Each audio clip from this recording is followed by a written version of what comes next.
Toda okay,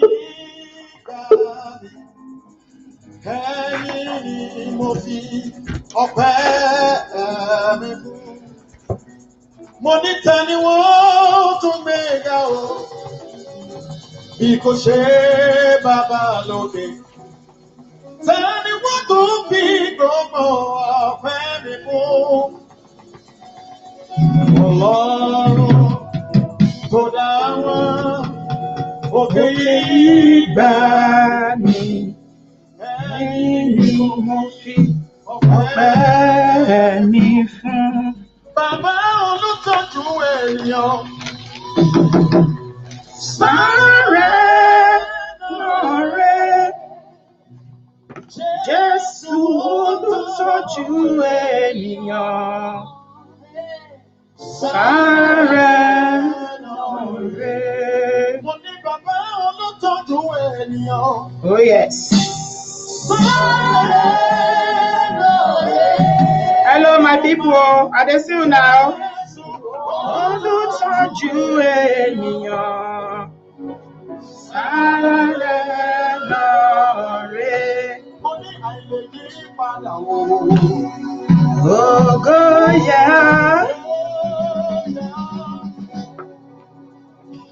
Nítorí àìlèyí padà rẹ̀. Ògo yẹ o. Baba.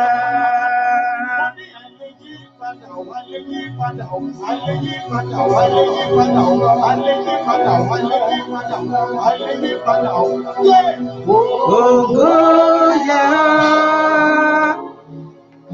nítorí àìlèyípadà rẹ̀. Ògo yẹ o.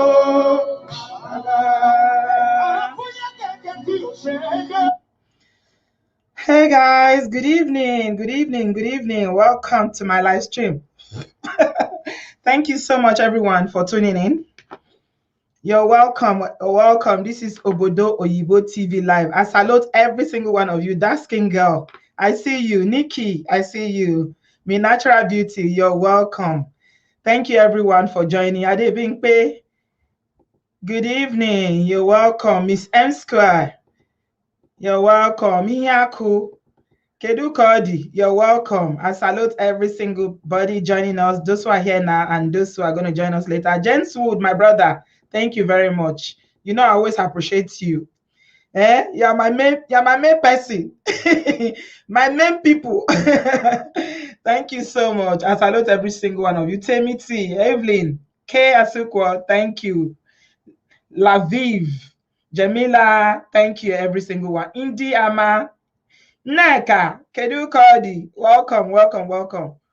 I greet every single one of you, even though I'm not able to shout out your name. Amy Smith, I see you. I see you all. So let's jump right into it because you know, guys, the last time we had a live video, it took longer. I cannot believe it. How many of you was here? How many of you were here the last time on Wednesday? I had a live stream on Wednesday and I kid you not, it was almost 4 hours. And you know the funny thing, I didn't even know that it took that time because the discussion enter. Who was here that day? Who saw that live stream?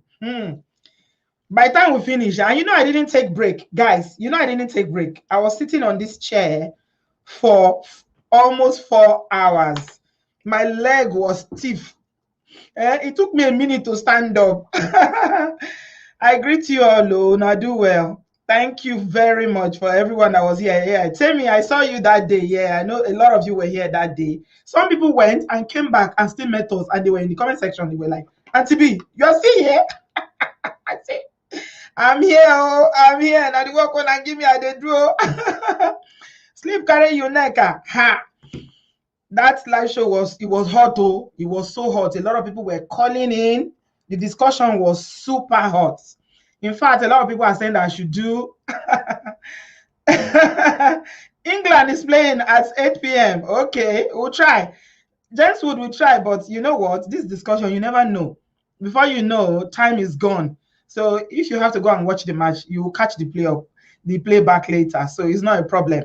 Some people cannot make the live videos and when we stream it live, but you can always catch up later on YouTube. It was very hot though. Tokumbo. It's not me. Oh, I didn't intend to make it long like that. Trust me.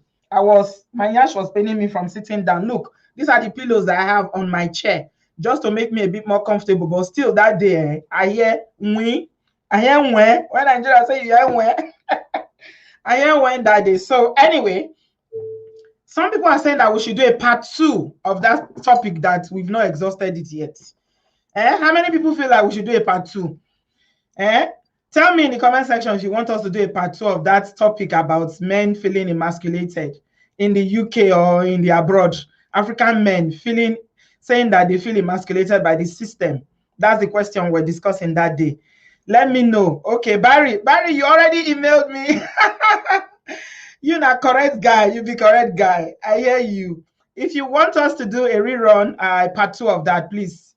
Part 2, just say part 2 in the comment section, and then I'll take it on board, and then we'll bring it this time around. Maybe I'll have some guests who are men. I like having men who are my guests as well, so that it won't be as if, because a lot of people accuse me of seeing things from a woman's perspective, but I'm a woman now. What do I expect? I'm a woman, so I can only see things. I try to look at it from the other side, but I will always favor women. That's the truth. I know it. I'm aware of it, but I try not to be too biased, but it's inevitable. I'm a woman. I will always see things from a woman's angle. So if you want me to do a part 2 of men saying that they feel emasculated by the system and parenting, fatherhood, absentee father, remember, that's what led to that discussion. Please say so in the comment section, and then we'll plan it and bring a guest. This time around, I'm arranging to bring somebody who is experienced, is a bit mature, more mature than me, and obviously it's someone that will be able to give an insight that some men will find more valuable than mine, so I'm arranging it. Thank you all. I can see part 2 everywhere. Okay, we'll do it together. So today, as a follow-up to that topic that we did the last time, we are moving on to talk about relationships. And I said I wanted to discuss about why Nigerian marriages are breaking like biscuits, like cabin biscuits. They are cracking up every day, not only in the abroad, in Nigeria as well, because these are some of the issues that there's a lot of gender disagreement going on. We have a lot of gender on Father's Day, part 2 on Father's Day. Inky, you are here. Oh, okay. All right, part 2 on Father's Day. Okay, I'll take that on board then. Yeah, we will do that. Thank you very much, everyone. So we are following up today to talk about why relationship. Why?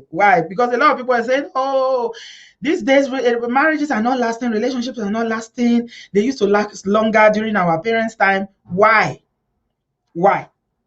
I don't know it all. And this list I have here, I have my list here. It's not exhaustive, but I have 10 points. And if you have anything you want to add, please feel free. I will share my link later on, and then people can join me. We're going to take it one at a time to talk about some of the ones that I identified. There are many. There are too many, but these are the ones that I want to talk about. And please, I wanted to say African marriages, I wanted to say Black marriages, but I thought about it and I said, well, I don't know what happens in other parts of Africa. And when you say Black, that's really, really broad. You've got Africans, you've got African Americans, you've got Caribbean, and then you've got West Indies. So it's very, very, we are the same people, but sometimes culturally we're slightly different. But I do find a lot of people who come here, like I have some Jamaica subscribers, they'll say to me, when I say something about Nigerian relationships and Nigerian marriages, they will say, it's the same thing in Jamaica. They'll say it's the same thing. So there are similarities, a lot of similarities. I found that Black people generally, wherever we did for this world, no wonder. Who was the one that sang that song? Wherever you come from this world, as long as you are Black, you are an African. Was it Lucky Dube that did that song? You guys remind me. Yeah, so we have a lot of similarities, but there are slight differences as well. So let's get on to it. Yeah, we jump into it. The first one that I identified why marriages are failing is the foundation. And we're gonna be talking about a lot of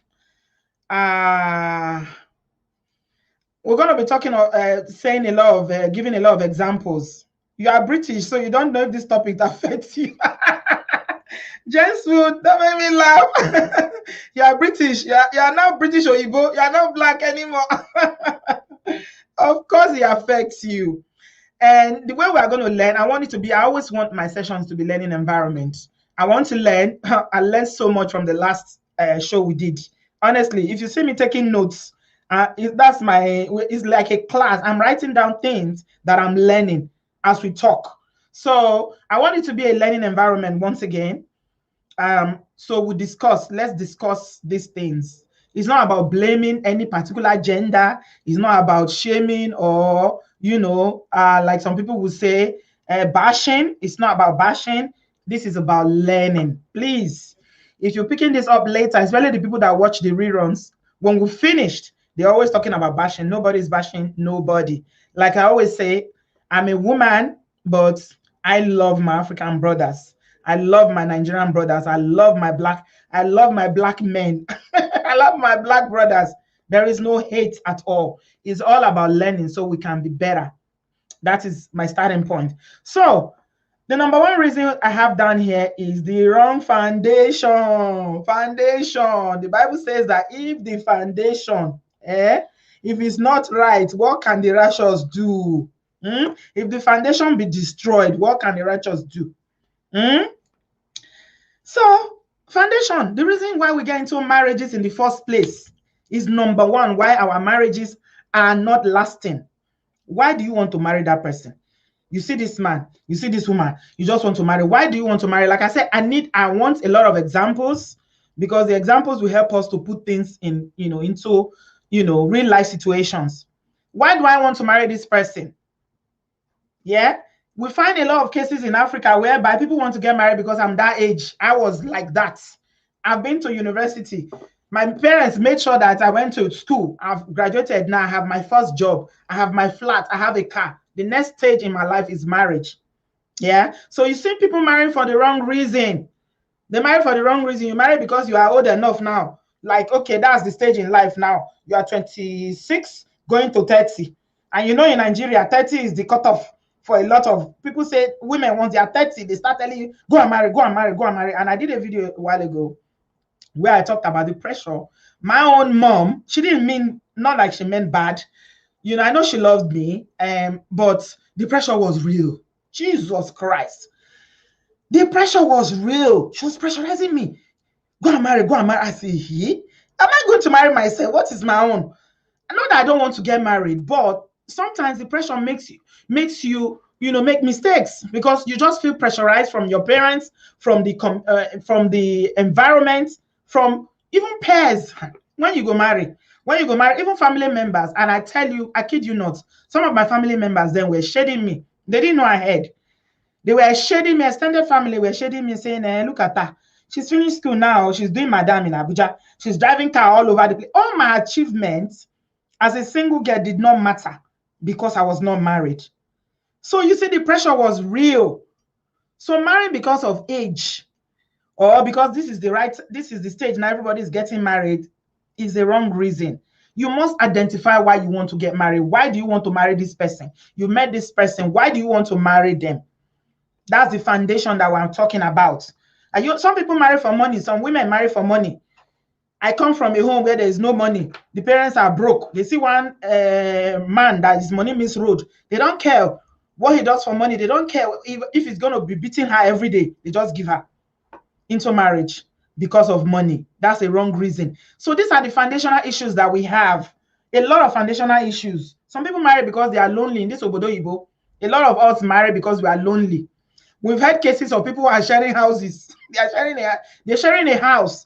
So you find single people living together in a flat or in a house. They're sharing rooms. Next thing, before you know, they start sleeping together. Before you know, she's pregnant, and so marriage they start to. So loneliness has brought them together. Not because they even like each other.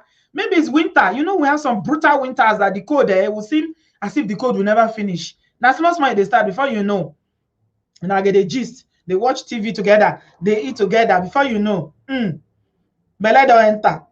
And it makes me laugh all the time because when you watch a lot of Yoruba film, you will hear once the girl is pregnant, she will just come and say, Motilonyu.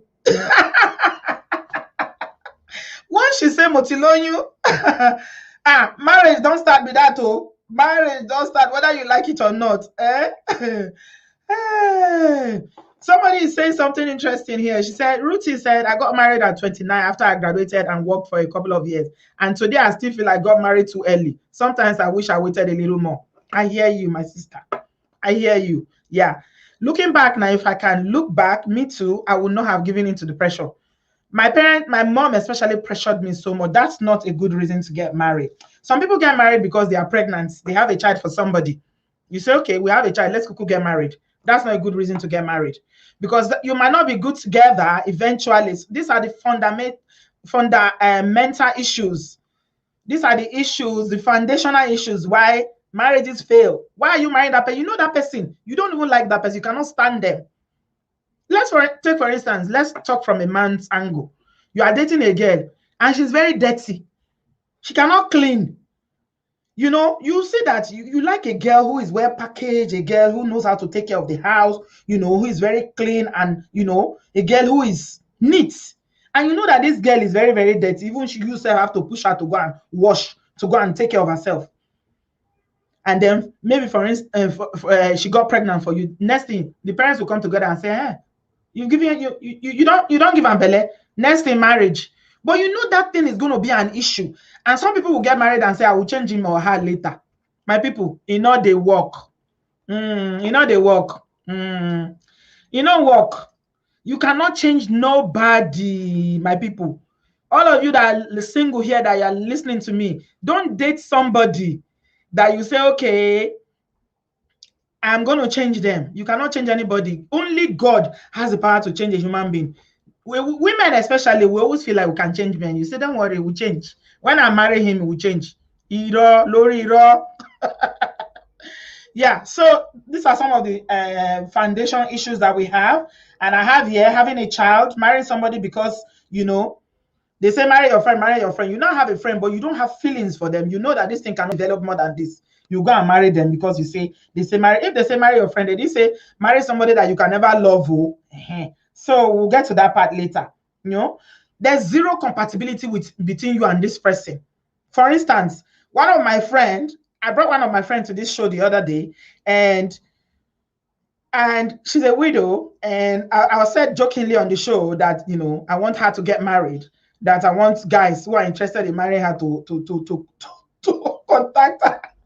Now I'm going to enter trouble. Man, no let her rest. She sent me a text message yesterday, Bridget, I'm in trouble.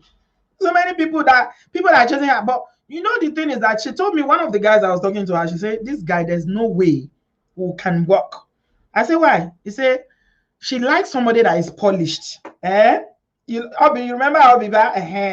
She said she likes somebody that is polished. She likes somebody that's, you know, educated, that is polished, that can speak good English. She's Igbo, but she likes somebody that can speak English. I was teasing her. I said, don't worry. He's an Igbo man. We're not going to speak Igbo. She laughed. I said, Bridget, you're not serious.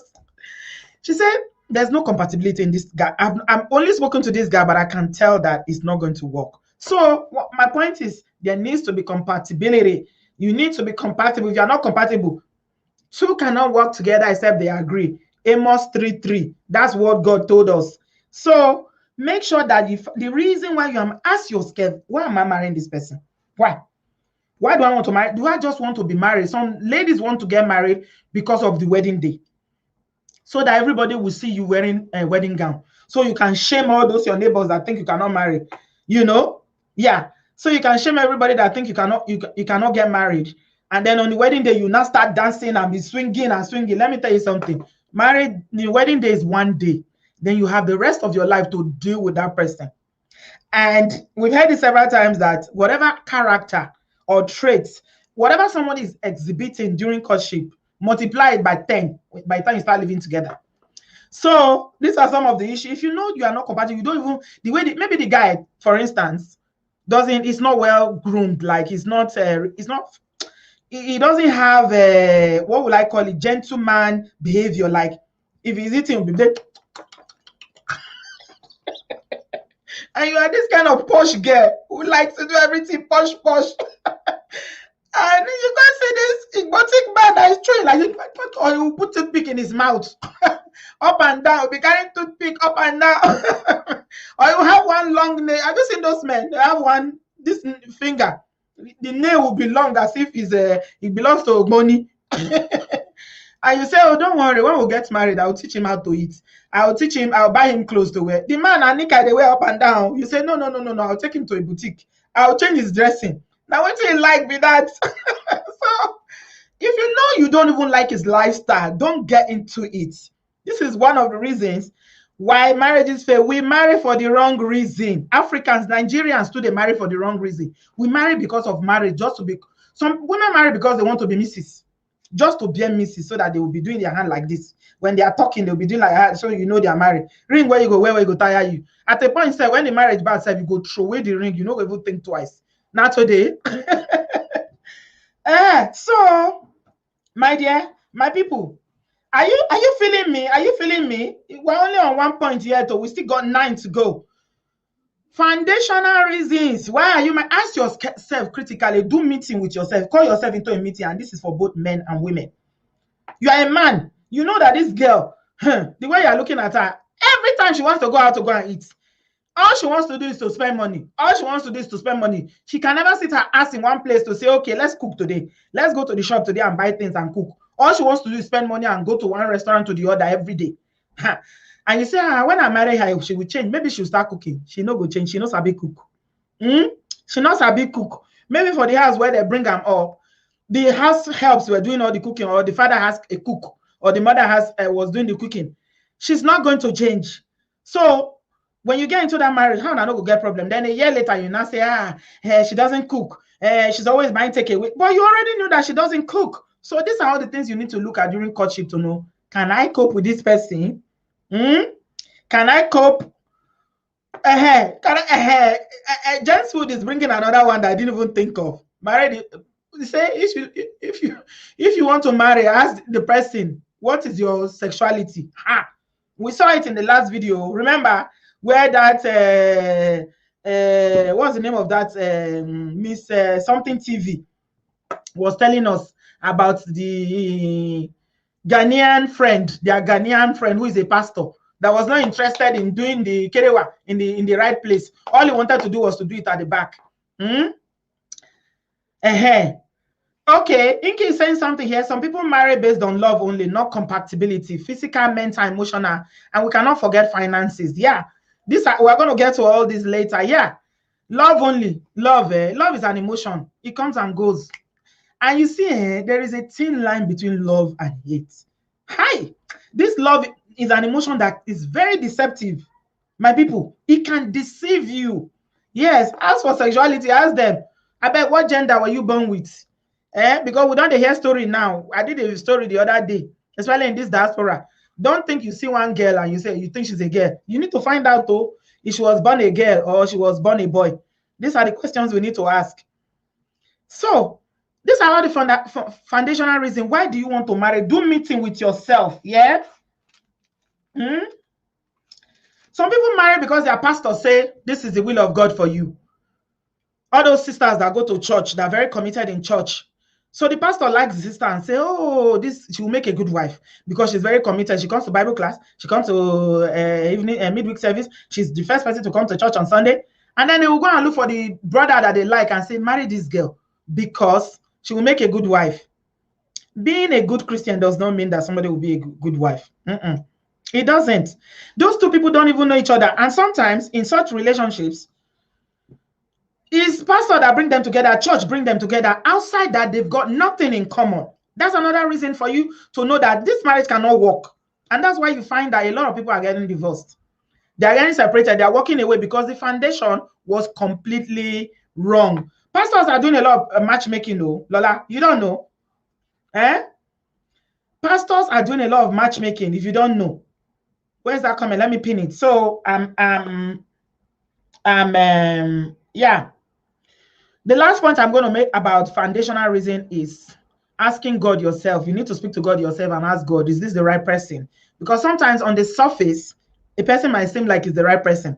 but they are not, because human beings that be pretend, especially the ones that you meet. You know, you can meet a guy after 2 weeks, he start proposing and tell you, when are we getting married? And they want to rush you. You too, you feel like, oh, it's love, love, love. Oh, he loves me. Not true. By the time you find out, say that love, not be love, your eye go clear. Uchenna, you're looking for a wife. You're looking for a wife. Why are the mature women not so humble? Uchenna, I'll come to your question later. That's not true. I don't believe that.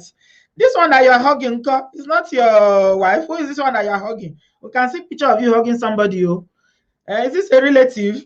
Anyway, let's get on. So, yeah, foundational issues. Nigerians are married for the wrong reason. We like a fizzy, one wear wedding gown. All my friends are getting married. I don't do cheap bridesmaid tire. It's my turn to marry. Next thing, the next guy that come, you don't a print invitation. You don't a sew wedding gown. You don't shop around. You just want that, premarital wedding shots. All those pictures where they go, everybody, you don't see their own nice. You turn to pepper them. Okay. When you prepare the entire house finish, you go know how you go survive. So do meeting with yourself. Ask yourself very critical questions. Why am I marrying this person? Why? Wait till I see for their body when I want to marry them. Do list. Now you see what I like. Now you see what I don't like. Check them. Can you cope? So we marry for the wrong reason. Nigerians marry for the wrong reason. The second reason I have there, number 2, I'm moving on. Feel free to use that dollar sign. If I'm making sense, use that dollar sign. No, don't use that dollar sign. Super chat. Use that super chat. Lack of communication and friendship, not marrying your friend. That's another point. My point number 2. Somebody that you know it's possible for you to love somebody and that person is not your friend. Like you don't agree, you cannot communicate with that person, but you are attracted to them. You are physically attracted to them or sexually attracted to them, but you cannot sit down to gist for 5 minutes. You cannot sit down to even gist and say, oh, you want to talk about anything. That's why they start preaching now, say marry your friend, somebody that if the love start to wear off, life happens and the love start to shake, the friendship will hold you. Marry somebody that you can, that is your body, like your body, that you can gist with. You cannot wait to get home and say, you know what happened today? Not somebody that, for instance, you know that the person is an introvert.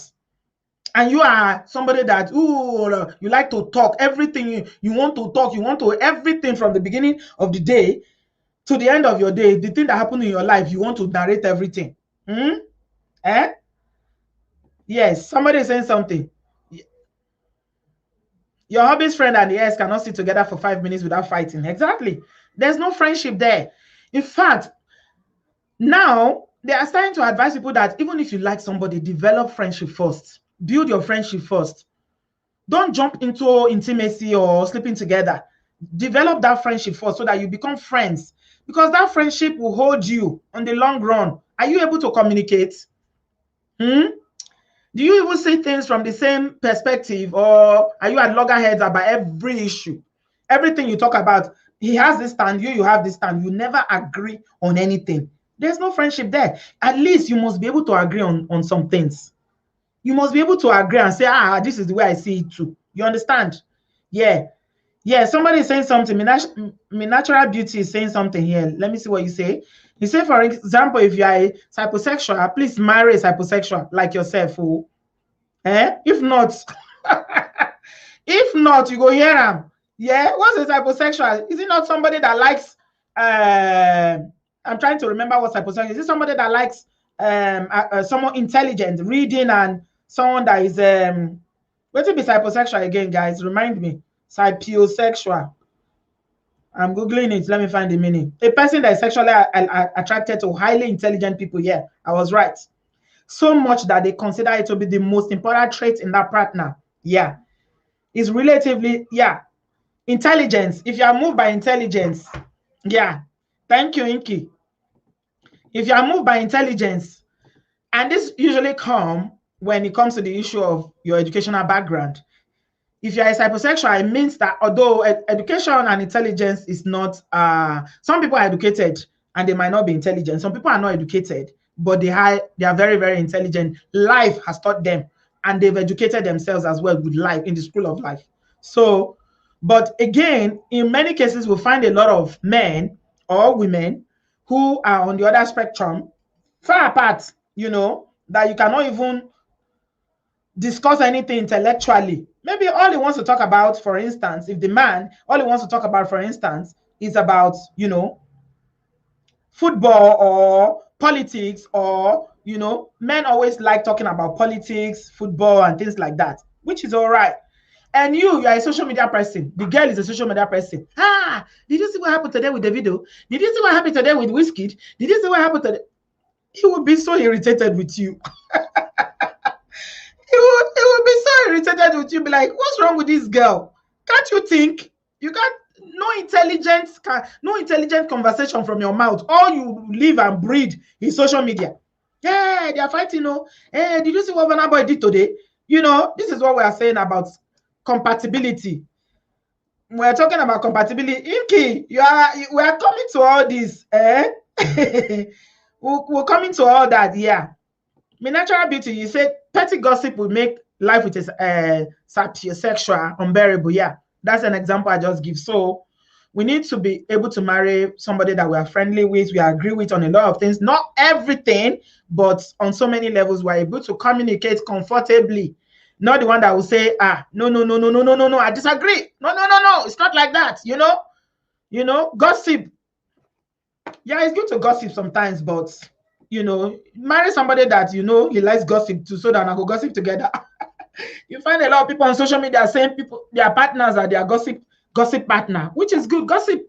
Let's not underestimate the power of gossip. Gossip can release stress. I'm telling you. Yeah. So psychosexuals are attracted to intelligent people. Yeah. You are into politics but your husband is with your husband. I suppose you said Tammy, or is that I'm into politics? I think you want to say with my husband, or but your husband. Anyway, that point is made. Marry your friends. Marry somebody that you get along with, that you agree on, that you are on the same wavelength. And somebody, before I move to the third point, Clara is saying something here that some men ban their wives from having social media accounts. They ban them. Oh, well, I don't know. For me personally, that's an element of control. I don't think anybody should be banning anybody. And we're going to come to and the reason why I said that is, you know, these are some of the things you need to discuss. We're talking about foundational issues. You have to agree. When we get married, am I going to continue working, or you want a full-time housewife? If it's full-time housewife you're looking for, please, me, I cannot be a full-time housewife. I need to work. You know, because we're talking about the other day about, you know, how these things are not negotiated at the beginning, becomes a problem. Somebody was telling me how the man was already planning that as soon as they get married, she's going to stop working and stay at home, you know? So, yeah, these are the things that you need to ask. How many children are we going to have? What is the number of children that we're going to have? These are all the things you need to negotiate. Very, very, very important that you negotiate all these things. So it comes from the foundation that we're talking about. So let me jump and let's get on very quickly. We're already done 30 minutes. And my point number 3 is not discussing finances. Financial management. Kudi, owo, ego, ego. Baba T say 10 kids. Oh, good luck to you. You married 2 wives. Yeah, full-time housewife, gentlewood, I'm telling you. Yeah, there are some men that would not want their wife to work. Yeah. So, finances. This one is the big elephant in the room, my people. You need to discuss it. How are you going to manage your finances? What are we going to do? Finances is causing a lot of problems in marriages, especially obodo-oyibo marriages. So, in my last video, we're talking about how some men were saying that they are traditional men, African women are losing their values, and that's why marriages are failing. They copy Oyibo, we are not behaving like African women anymore, and all that. Okay, so let's go back there. We are going to do part 2 of that video. Let's go back there. In Africa, when it comes to finances, it's the man that takes charge.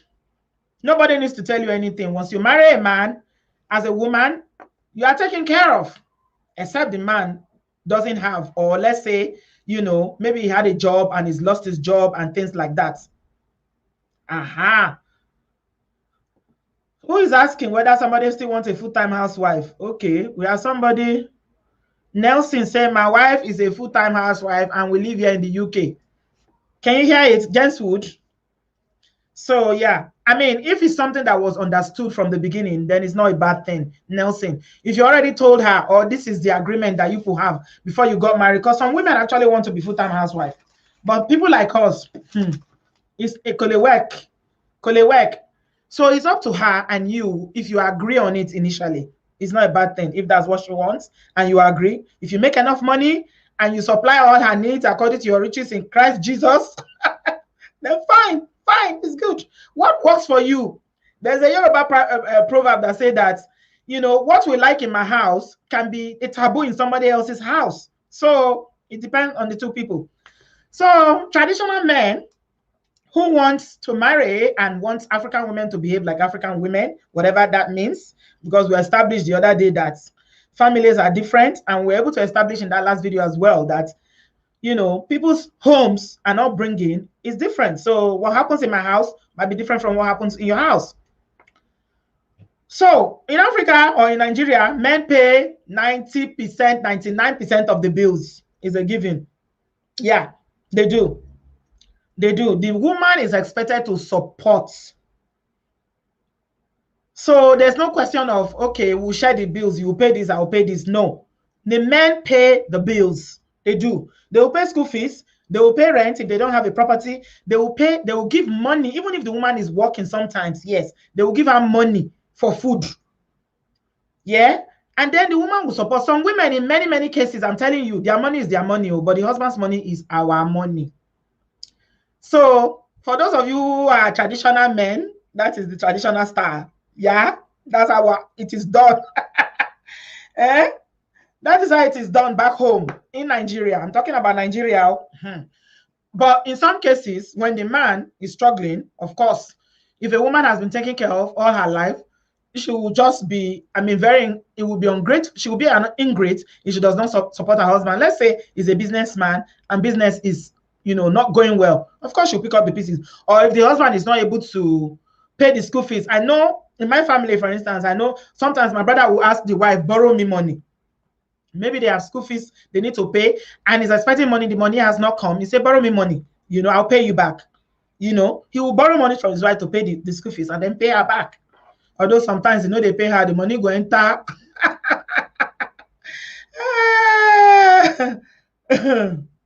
So, finances, very, very important, especially in this obodo that we live in.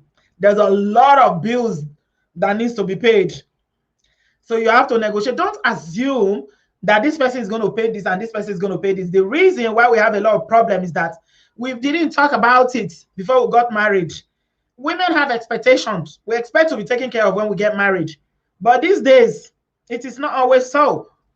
You understand? It's not always so. The man might be waiting for your paycheck as well.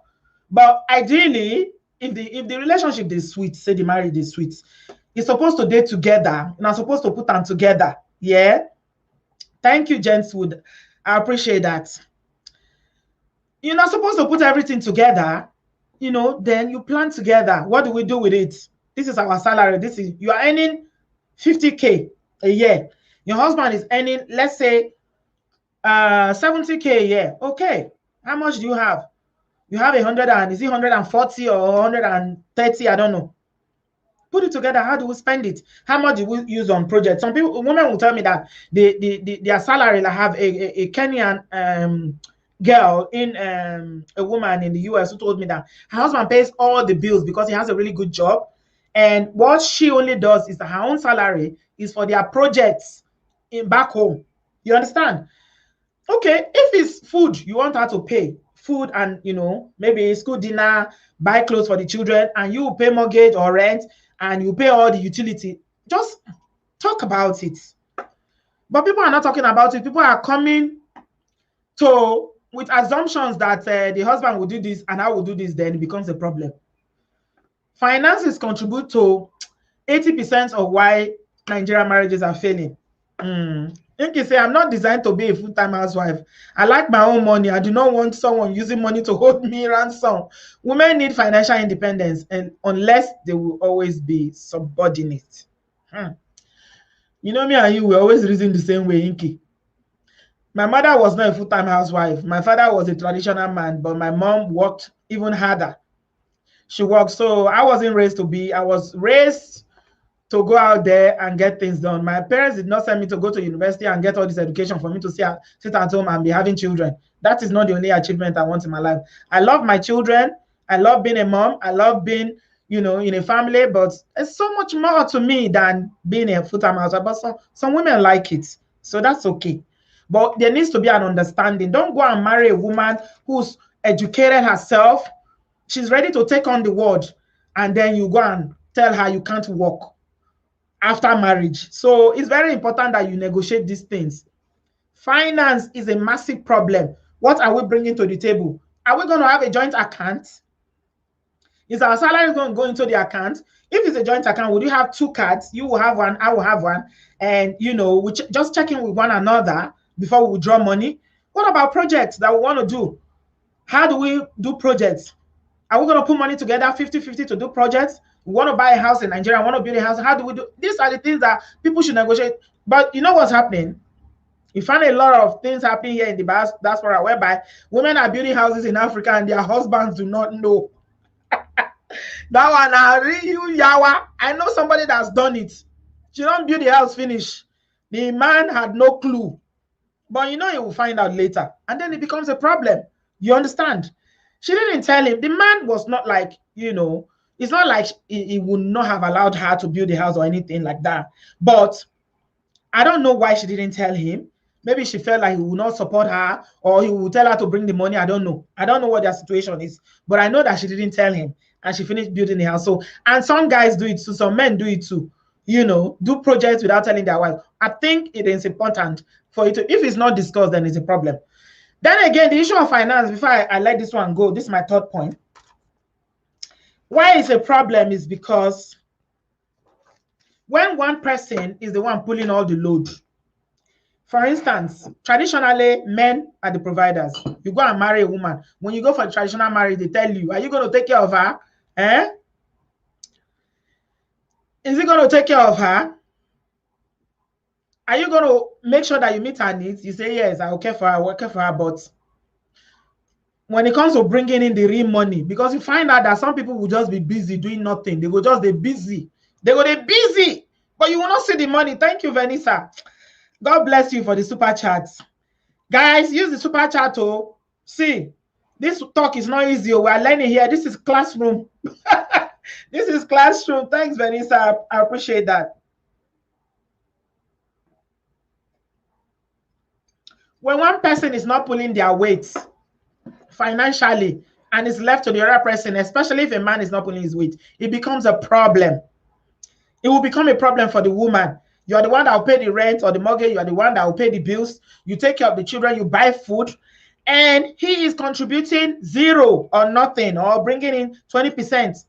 Let's say in a month, all the money you need for your bills in a month, for instance, are like, let's say $3,000 every month for your bills, food, everything, mortgage, rent, everything, children, car, petrol. You list everything that you need in a month. This is what you need. And you are bringing 2,500, and the other person is bringing 500, especially if it's the man that is bringing 500. It is not easy now. Definitely that marriage, except he's been doing it, maybe he was doing for a long time, and he now ran into some financial difficulty. It's not sustainable for a woman to do that. She will get fed up. If you're not bringing anything to the table, she will get fed up. Some people will be doing businesses that you never see money. You don't see the money. Yeah, I'm doing business. I'm doing. Where is the money? We cannot see. So things like that, they frustrate person. Marriage go end. The other day we had the lady here that was telling us about her situation. I don't know how many of you remember her. That she said that the husband was making a lot of money. Thank you, guys. Hit the like button if you are enjoying this gist. She told us they live in the US, and Igbo lady was telling us about how the husband was even making more money, but he was not contributing. She was the one that was doing everything. And they had 6 kids. If you want to hear that woman's story, please go and watch my previous video. All of us open mouths the other day when we were listening to her. So these are the issues. Finances. What? Discuss it. Discuss it. How much are you making? Don't hiding money. May I always say this: if women, now we sabi hide pass. If a man is not open about his finances, I have a friend here in the UK who told me that she brought her husband from Nigeria, and she told me that when the man came, yeah, because he's new, she was born British, and when the man came, when she brought the man from Nigeria, she gave the man her ATM card. Now trust reached that level, trust, because she knows that he will not abuse it. She gave the man her ATM card, but today now, hey, if you see how she they enjoy, if you see how she they enjoy, the man don't knock on 2020 Range Rover as I they talk to you so.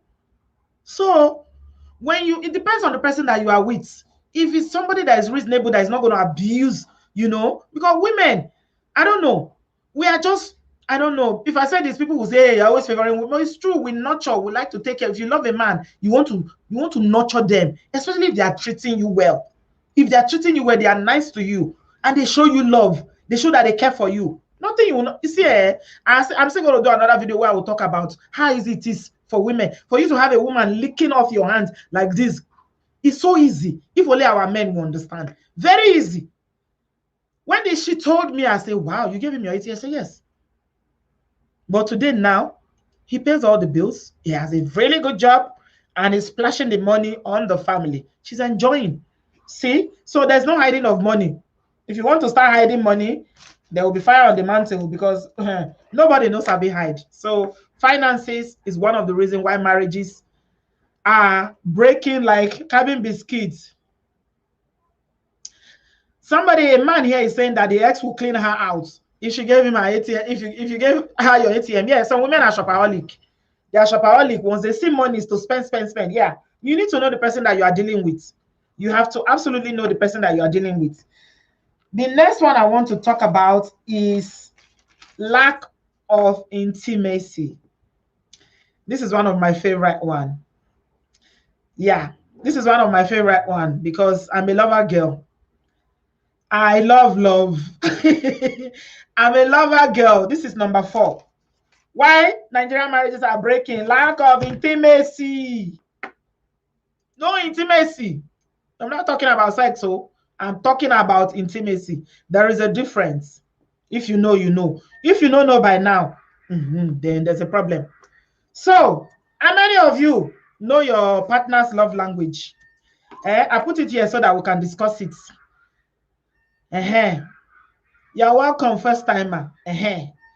How many of you know your partner's love language?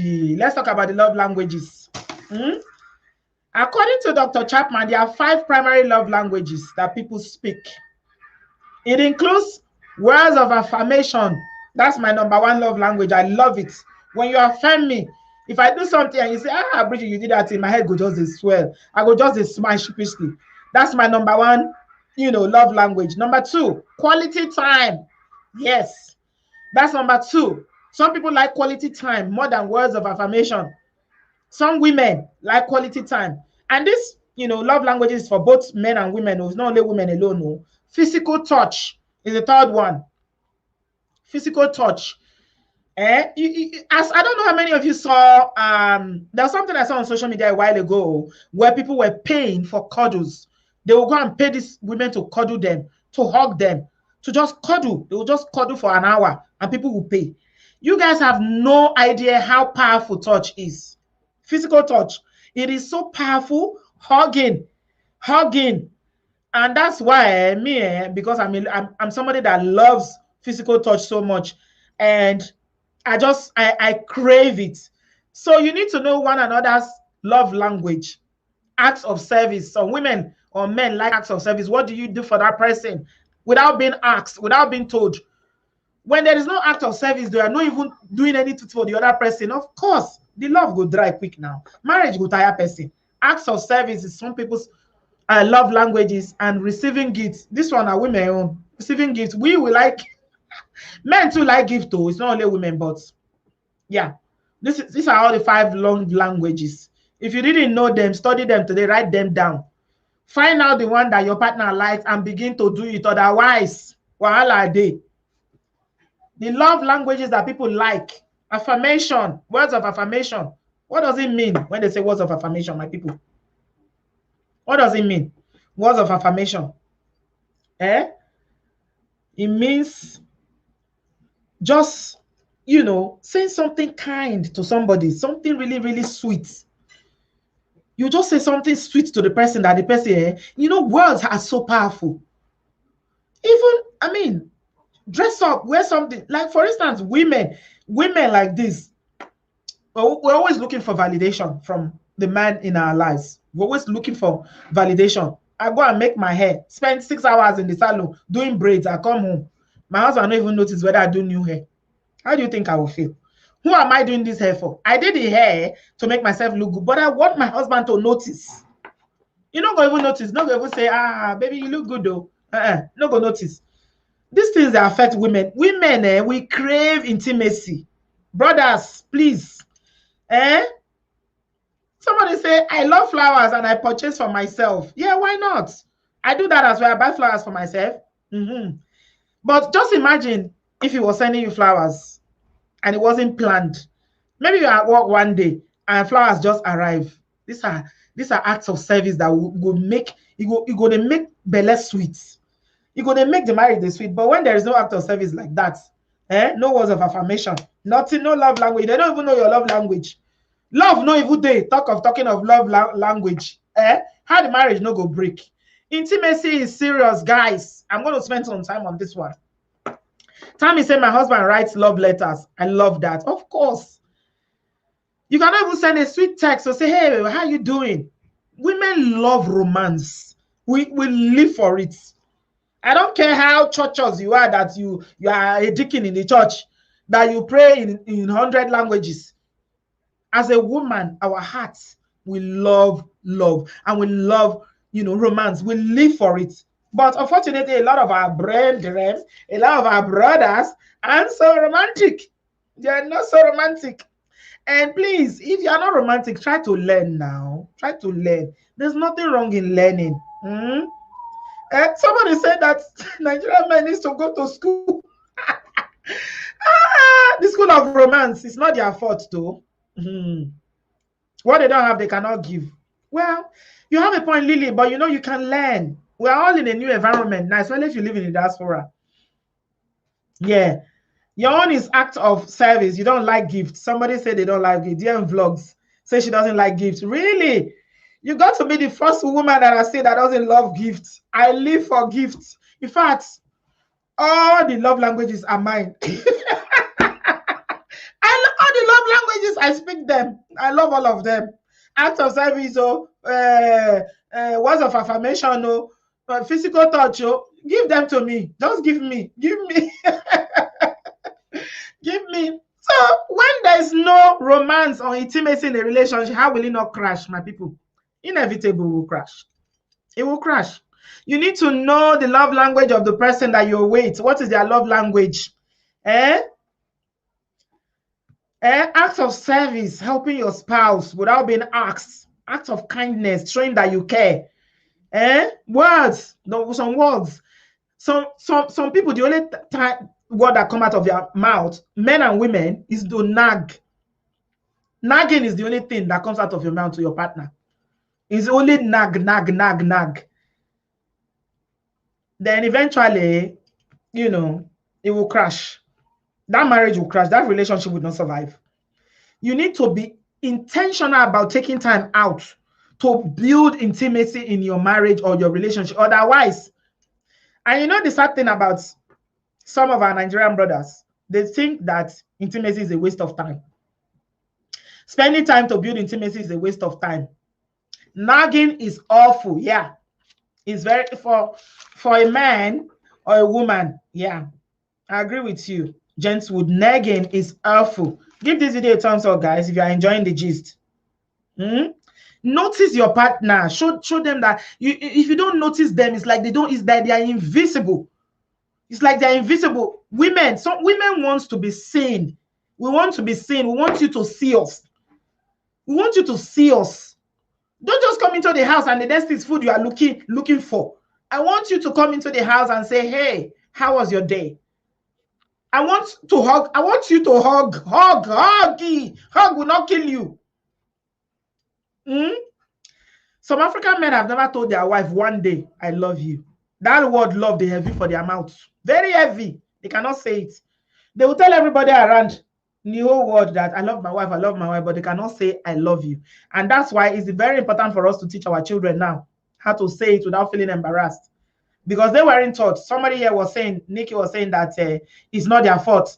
Yeah, we weren't taught as well. How many of us as women did our parents say, I love you too?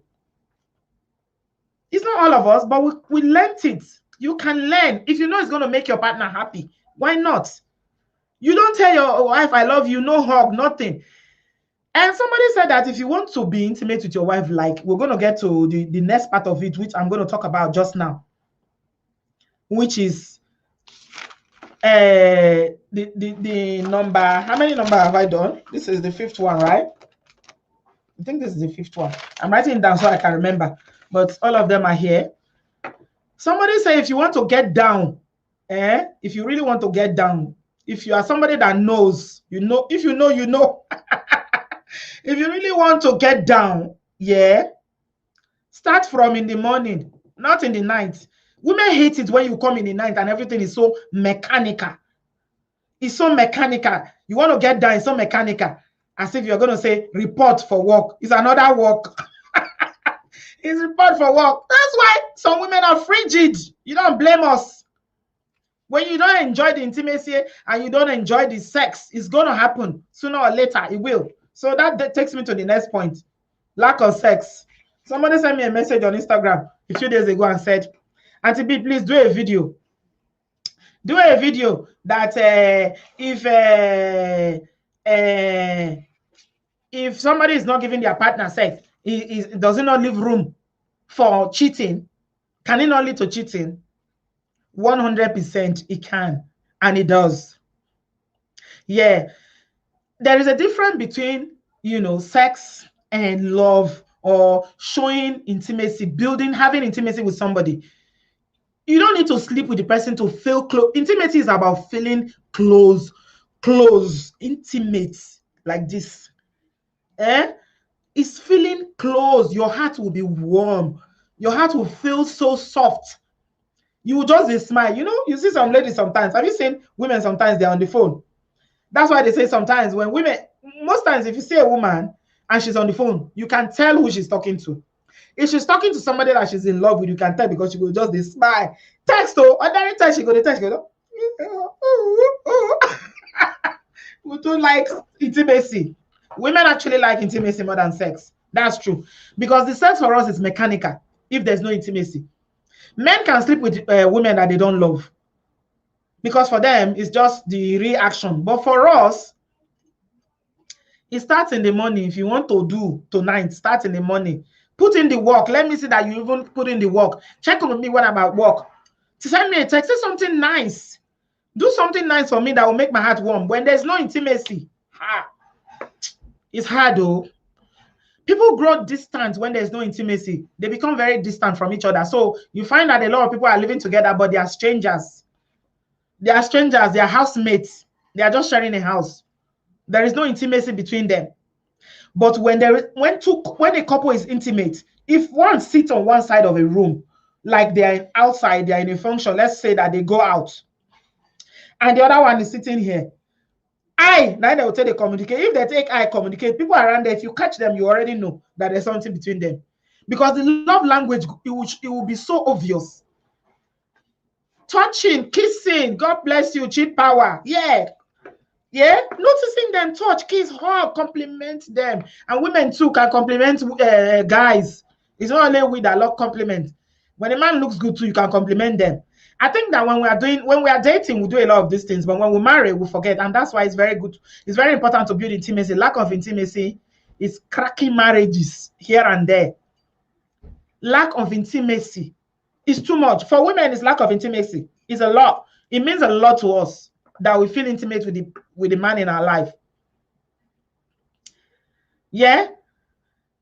Some brothers will not even want to kiss self when it comes to the action. They don't want to kiss. They just want to, like, oh, I don't know. Let me not talk. But there's a lot. So my next point is lack of regular satisfying. I put that word there deliberately, satisfying. Because sometimes you can, maybe she just feels that, okay, this is my marital obligation. I will just let you do. Shebi, if you do, you go let me sleep. You know me say it's sweeter. And that's why you need to find out whether it is sweeter or not. Did you enjoy it? And please, older men, if you're in this house, you are watching me or you're watching this later, and you are over 45, 40, 45, 50 and above, from 45 and above, please, if there are any issues around maybe erectile dysfunction, or maybe, because these things are real, we are not making them up. Things happen as we age, just for women as for men. Women have our own body changes as well. As we get older, we put on weight, menopause will happen, we start having nice sweats, and things like that happen that can affect our sexual life. I always feel like women address these things, but men, they don't agree. You are in denial. For instance, let's say that a man has premature, ejaculation, for instance, and whenever they want to have sexual relation, it lasts only maybe 3 minutes or 2 minutes.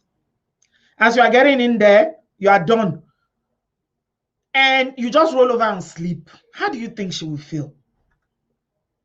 And if the woman is not somebody that is a prude, that she's very open, she can discuss things without feeling embarrassed,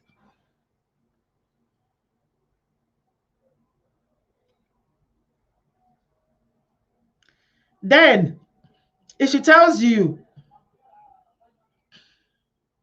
that this thing, you're not trying, no, I'm not fulfilled, I'm not satisfied, don't just brush it aside as if it's nothing and say, hey, oh, it's because of the men you were dating before. That's why. Sexual compatibility is very, very important. It's not only men that have needs. We have needs too. Women have needs that needs to be met. And a lot of time when women cheat, it's because they are not satisfied. Two things: intimacy, very poor quality of sex. And that's why I say it has to be satisfying. Talk about it. Don't be so shy. You can talk about every other thing. Why can't you talk about this? Did you like it? What can I do to make it better? If you need to go to the doctor, let's go to the doctor together. What can they give you? Somebody say Viagra, Viagra. Somebody shouting Viagra here. Yeah, if you need to use that. If there are other things like Agbo, there's a lot of Agbo in Naija that men can use, because at a certain age, and this is not just me saying it though, at a certain age, men's power, their power begins to decline. So men are stronger, they can fire more when they're in their 20s, in their 30s. They can fire. In fact, from 18 above, all those boys go be like, they do like horse. But once they get to 40, going forward, they will need some help. You will need some help. Not everybody, but for a lot of men. I beg, if you need some help, go get some help. Make sure that you're satisfying your partner. Otherwise, wahala dey o. I beg, who they talk this side chick matter for this comment section? Are they see side chick? Who be that person? Somebody they talk for the comment section, say I'm a side chick. Who be that? Okay. I can see the person now. It's just a troublemaker. Okay. Gonna sit your ass down so you can go and find time to do this somewhere else. We don't take that here. Okay. All right. Bye-bye, Felicia. Right. Let's get on. Now, he's gone. She or he is gone.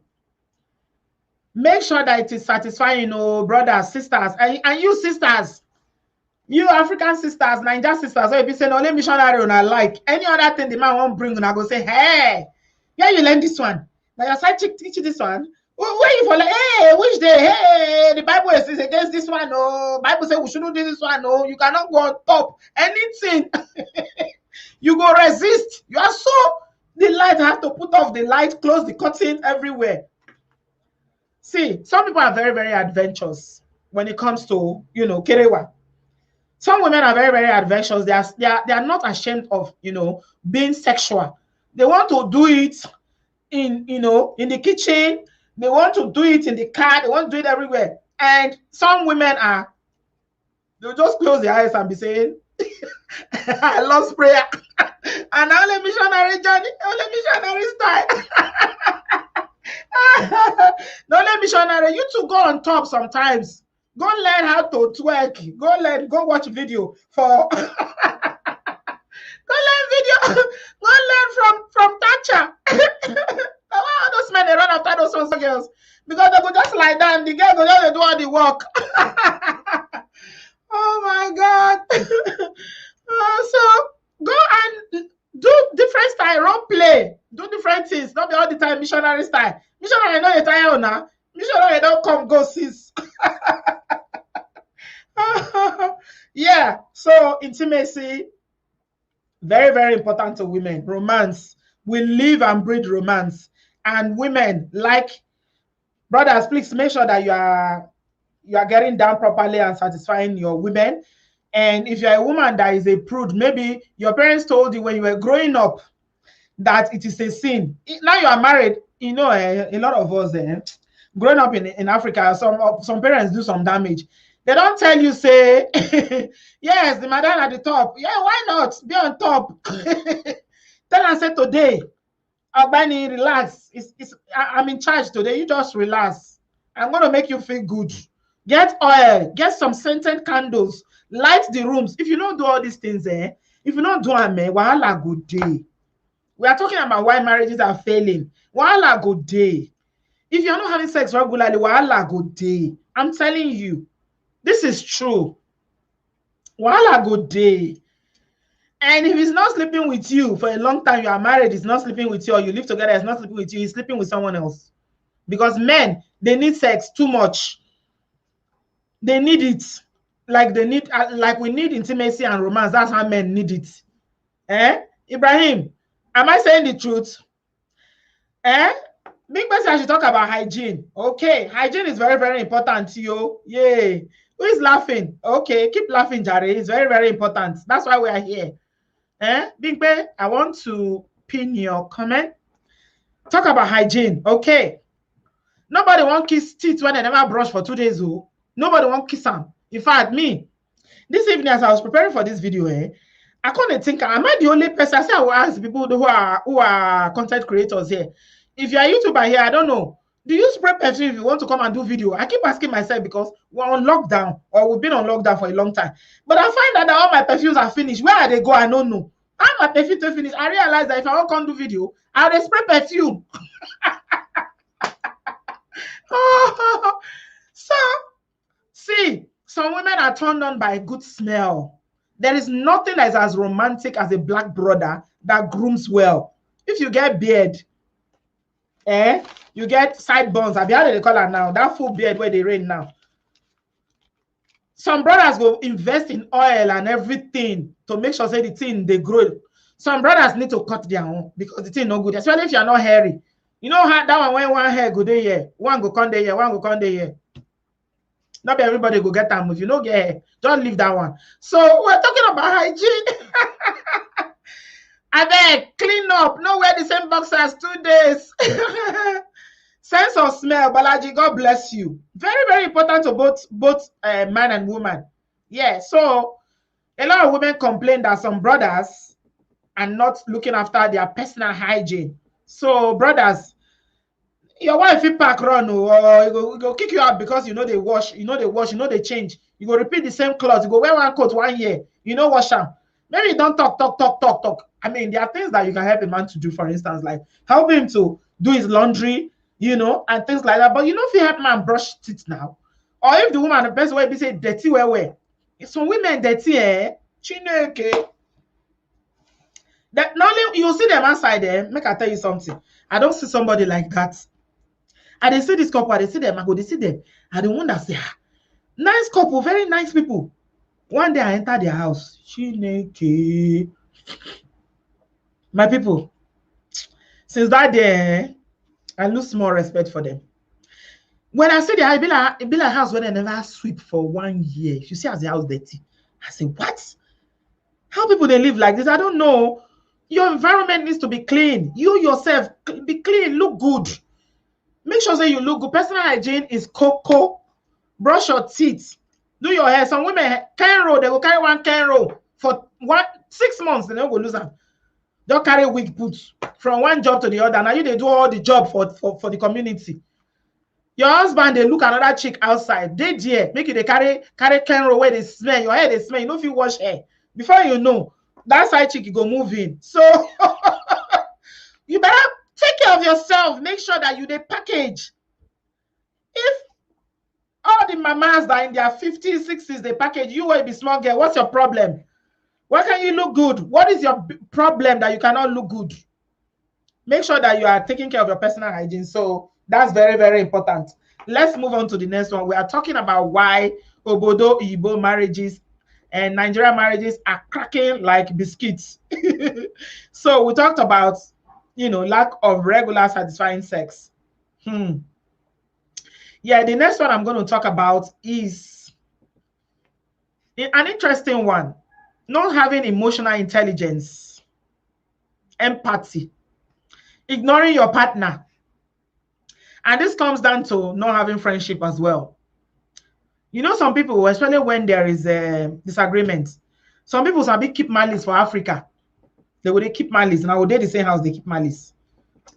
When the Bible says, do not let the sun go down on your anger, because in a quarrel 3 weeks ago, now they keep malice. Couples they keep malice. Eventually, how the marriage no go break? It go break now, because if you are keeping malice, he or she is talking to somebody else. Talking to somebody else outside. Yeah. Very, very important that you are clean. Yeah. Bath. The day that you know that there's action, bath 2 times. Even if in a winter, make sure that you bath in the morning. Not do like Oyibo. You go say, after all, Oyibo now once in a week they bath. You be Oyibo. You be Oyibo. So your personal hygiene, Big Bay is serious about this personal hygiene matter. She's really, she's on it, especially during that time of the month for women. Yeah. Don't be walking around smelling like fish. Yuck. Yeah. We'll move to the next one. Big Bay will keep me up.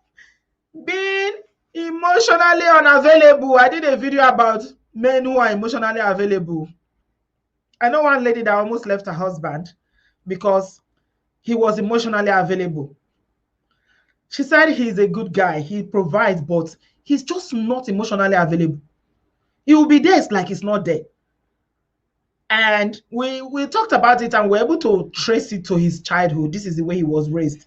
But then again, I'm saying people can learn. You don't need to duplicate your parents' marriage. You don't need to live the way your parents live. So you need to have emotional intelligence in the way you talk to your partner. If there's zero care, you always wait for your partner to tell you what to do. And it's men that are guilty in this one, no. Men are very guilty because women, like me, if I enter the house immediately from the door, I don't start. I don't arrange. It comes natural to us. You don't arrange already. You don't pick up things. Maybe the children leave shoes for corridor. You don't pick. You don't do these things.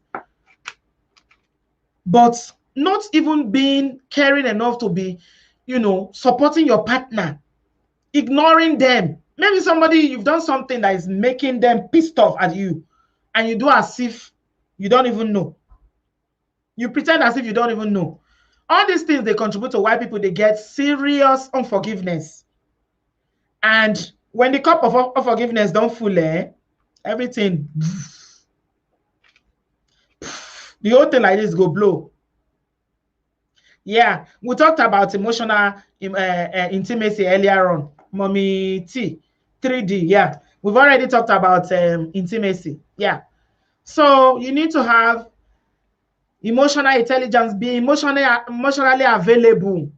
Brothers, please don't stay at home and be watching TV all the time. Talk to your wives, talk to your girlfriends, talk to your partners. If they are not happy, some men are very good when they see a woman or their partner, just looking at them, they know that they are sad. Some not even they see you. Yeah, some not even they see you. They will not even notice. And women sometimes when we dey vex, we no go talk. We expect you to look at us and ask us, what is the matter? I want you to look at my face and know that I'm not happy. And I expect you to come and meet me and say, is there anything the matter?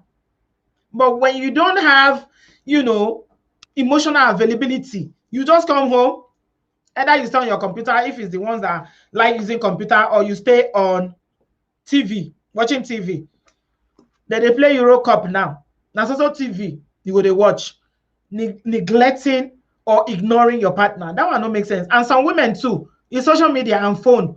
Some women will stay on the phone for hours, talking. That one too does not help. It means you are ignoring your partner. Especially when there's been a disagreement, please do not ignore it. Bring it up and talk about it. Inky says, being able to say I'm sorry means a lot. There are some people that have never ever said I'm sorry to their partner before. That is really, really messed up. Guys, that is so messed up. You've never ever acknowledged that you hurt somebody. Nobody is perfect. We all make mistakes. We all make mistakes. Just say I'm sorry. Don't just say I'm sorry. Mean it. Mean it. I'm sorry. Me. Because I said I was going to use myself as an example a lot today. Me, I've knelt down before.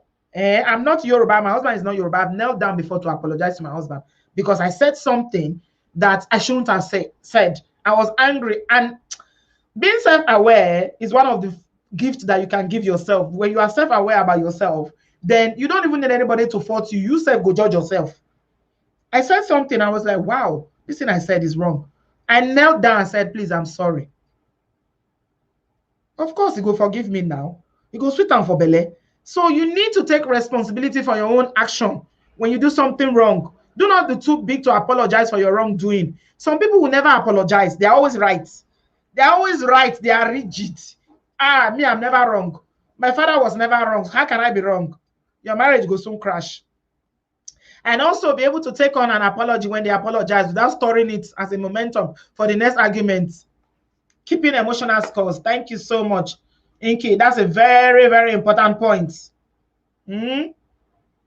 Sometimes the woman wants you to be mind readers. Yes, we do. I agree with you, Rahim. We do. We do. Sometimes we want you to be able to look at us. Even if you don't know what is wrong, just ask. Is anything the matter? Sometimes, you know the funny thing about women, women are very complex. So that's the truth. That's the truth. Sometimes you go even come meet us, say, is anything matter? I will say, no, nothing. Leave me alone, Jare. Now, lie, oh. We are dying to tell you that thing that you did that is paining us. We want to tell you. But a man that understands his wife or his partner will take time to, draw it out of her. Tell me now. Tell me now. You go to rub her shoulder. These are little things that women matters to us. Just the rub her shoulder and say, tell me now. They praise her and say, hey, Mama Kenny, fine girl, Amalicha. You go just the praise her. Before you know, she go to laugh. Before you know, she don't tell you. She don't tell you. So, yes, Rahim, I agree that we want you to read mine, but we just want your attention. We want you to ask us. When you notice that her face is hard, she's not her usual self, ask, what is the problem? Call her nice names. Not Mama Nkechi.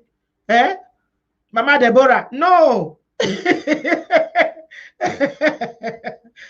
Call her baby. No, there's something called baby when they toast, when they date. Now they don't marry, finish, don't call Mama Nkechi. Anybody don't call me Mama, anybody, you. I be Mama, but I'm still a babe. I'm your babe. Call me babe. Call me sweetie, honey. All those fine, names where person go here, belle go sweet. I be Mama Nkechi. Try me, Mama Nkechi. You can't read minds. Yes, it's true. You cannot read minds. Nobody have the ability to read minds, but you don't need to read minds. You just need to ask. If you notice, if you are attentive and you are emotionally available, you will notice when your partner is not happy. All we need you to do is ask. What's the matter? That's all. Just ask. Did something happen? We just want you to ask. It's simple. I don't want you to read my mind, but if you ask me, it's a prompt for me to open up and start talking, Maybe it's not even you that did that thing to me. Maybe it's not you that even hurt me. Women are like that. Maybe it's not you that did it, but we want you to notice that I'm not happy. I want you to notice. Some men, and you don't notice. We don't want you to read our minds. Of course, we know you cannot read our minds, but we want you to know when we are unhappy. That is a woman for you. Read our facial expression. Know when I'm happy. If I'm squeezing my face, I'm in the kitchen, I'm squeezing my face. I'm waiting for you to come and ask me, what's the matter?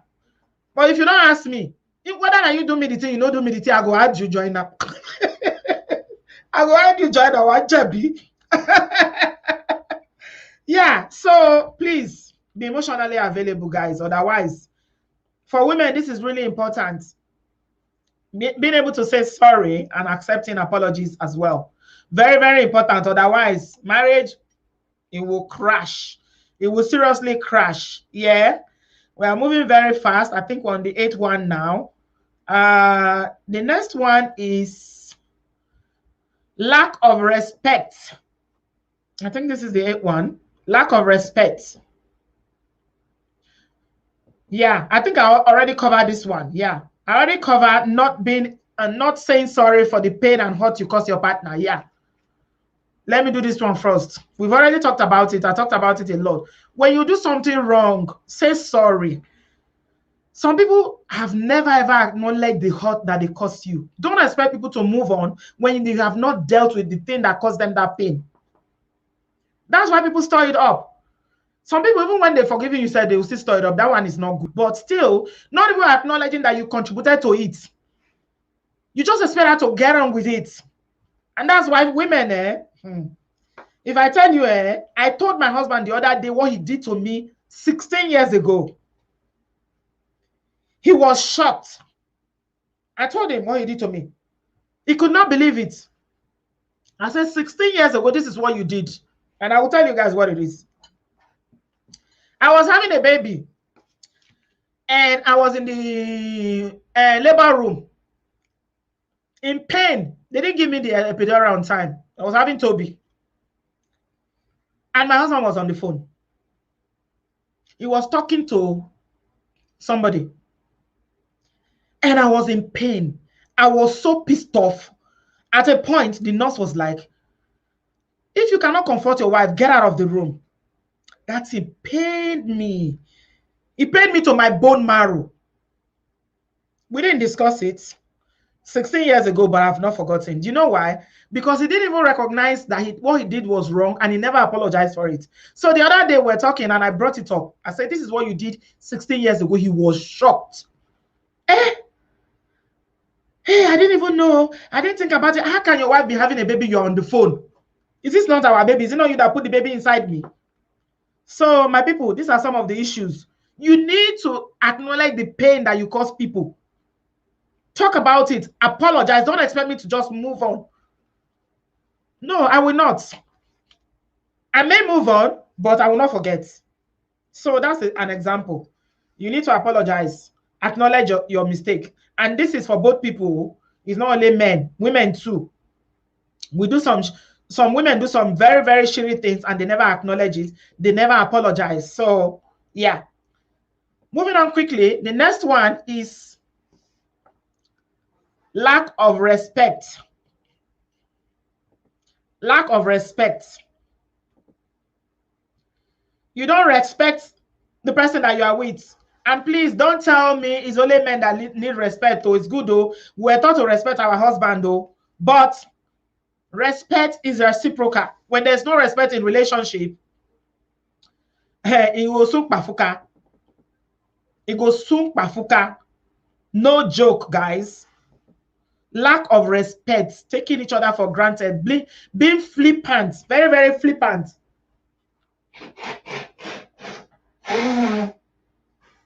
Be very flippant with our mouth. So, be flippant. Yeah, they raise us. We're brought up as African women, Nigerian women, to respect our husbands. That's the first thing your mother teaches you when you're growing up, getting into, puberty. You have to respect your husband, though. Respect his family, oh. Respect is this, oh. Respect is this, oh. But respect is reciprocal. We need to respect one another. So respect, when there's lack of respect, cheating, lying. Some people can lie for Africa. They can lie for Africa. When you lie like that, me, the kind of person I am, I'm a very trustworthy person. As a person, I'm very, very trustworthy. When you tell me something, I will believe it. I'm not somebody that is always doubting things. When you tell me things, I will always be doubting. No, I trust you until you give me a reason not to trust you. So when lying, for instance, is number one reason why I will not trust you. Once you lie, I catch you once, catch you twice, forget. Every other thing you tell me, whether it's true, I will not believe you again. That's the kind of person that I am. So we need to respect one another. When there's lack of respect in relationship, it will crash. It's not just for women, yeah.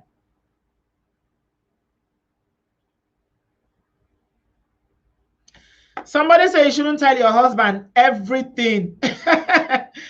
Hey, your late brother, somebody saying something here. Franca's Kitchen said, my late brother told me not to tell my husband everything. I did not understand until things began to backfire.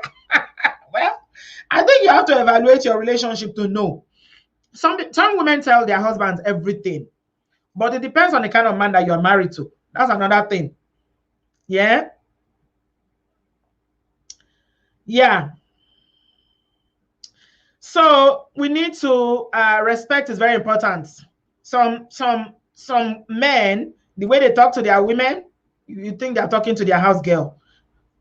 No respect at all. No respect. There's no respect at all. Lying, cheating, taking your partner for granted. Because somebody acts like a fool does not mean that they're a fool. And that's why sometimes we see cases, a lot of cases whereby people say, I didn't do anything, no. I didn't do anything. One day she just changed the locks. One day she called the police. I don't encourage anybody to call the police. If there's no domestic violence, I always say this on my video. This is one of the first video I did. When there's no domestic violence, please do not call police. If you want to end a marriage, you can end it without calling police. Yeah? It's only domestic violence. Me, I will say, okay, call the police to save your life. When your life is not at risk, there's no need to call the police. So, but when a woman has had it, she's had it one day, she wants you out, it's because you've taken her for granted for too long and she's sick of it. Women don't just wake up one day and say, I don't want. This Balaji that was telling us that story about, not this Balaji, another Balaji that came on the show last time was telling us about the friend who one day went to work. Before he came back, the wife locked him out and called the police to escort him when he was trying to get in. So,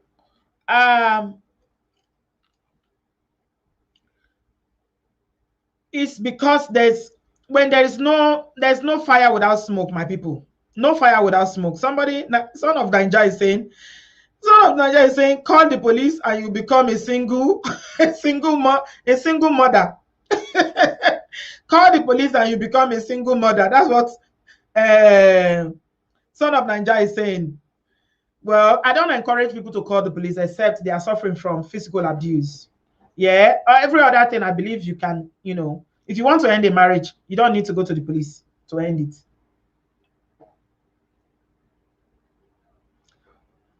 We must learn to end relationships amicably without it getting too ugly. Yeah, some women are problematic. Somebody said that some women are actually wicked and problematic. And let me tell you something, sometimes it's better to end a marriage than to be suffering and smiling. When you know that emotionally you are gone.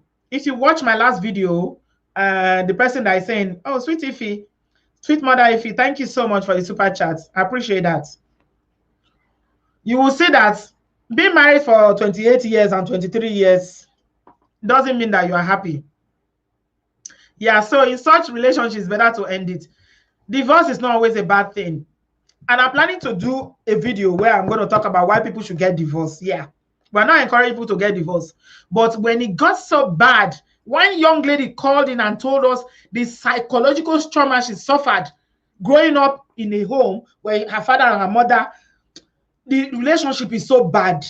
If you listen to that young girl story in my previous video, you will see that if that woman had left with the children, Being a single mother would have paid off more. Now the children, the young girl, she's only 22. She's already suffering from anxiety and depression, and she's in therapy. So being a single mother is not the worst thing that can happen, my brother. Okay? It's not. It's not the worst thing that can happen.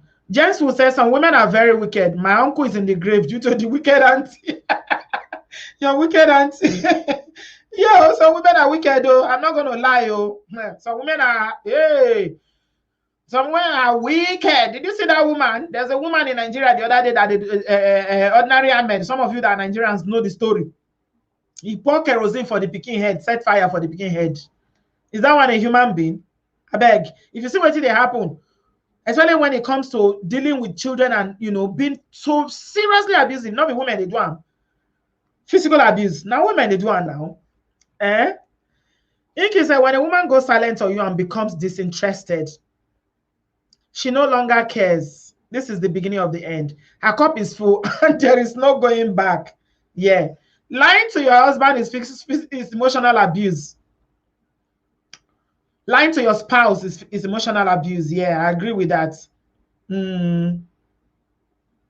Yeah. They discourage divorce. Nobody encourages divorce, my dear Balaji. But you know what? Sometimes it is better to be divorced. Because the cases that we are seeing in my live shows now, would it not be better for them to be divorced? Is that marriage? That one is not marriage now. When you are destroying yourselves and destroying your children. Fran's Kitchen is saying that some women would rather be single mom than to continue suffering and smiling because the man and the attitude of emotional abuse. Yeah. We need to find a way to resolve marriages amicably. You see, I like Oyibo way of doing it. Son of Naija, thank you. You do well for my body. Oh. You dash me super chats. We never talk about when the men are going through. But when the men react, we say what they are. We start saying that they were the oppressors. Yeah, men go through a lot too. No, we do talk about it. We talk about it. It depends on the individuals. Men goes through a lot as well. Yeah, no, we don't never undermine the suffering on some men. You see the funny thing? Somebody said something in my last video, Son of Naija. The guy came on because I shared my link and he said that a lot of good guys, yeah, women don't like them. And it's true. And it's the good guys that they are the ones always suffering. Have you noticed? The good guys, the ones that are really good, they have a good heart. They are caring. I have an example, a typical example. I don't know if I can bring him on the show. If you would like to share his experience, I've been thinking about it. This guy is a really good guy. He's a really good guy. Very attentive, very caring. He gave everything to his marriage. His wife still walked out on the marriage. I think she checked out emotionally in the marriage and she was just not in love with him. I don't think she was ever in love with him. And she sent him packing. Again, police was involved, which is sad. So men go through things too. Son of Naija, don't disagree with you. Somebody said that she's a single mom and she's happier now. Success says, I'm a single mom. My people, I prefer my life like this. And my life is better since I became single. I don't blame you. Peace of mind, though. It's better to have peace of mind because constant emotional and wahala, they cause cancer, they cause sickness. Yeah. Let's move on quickly, guys. We still got a few. I think I have one or two to go through. Yeah. So lack of respect, very, very, very crucial in destroying marriages. This one is the one we've been talking about, being rigid.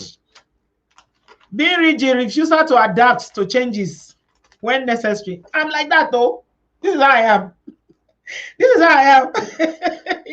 I've seen some people like that. This is how we do it. This is how I am. I cannot change. I cannot change. Are you a stone? Are you a stone that you cannot change? Human beings, if there's one thing that God has given us is the ability for us to change. Just say that pride will not allow you to change. Why are you saying I'm like that, I cannot change? Of course you can.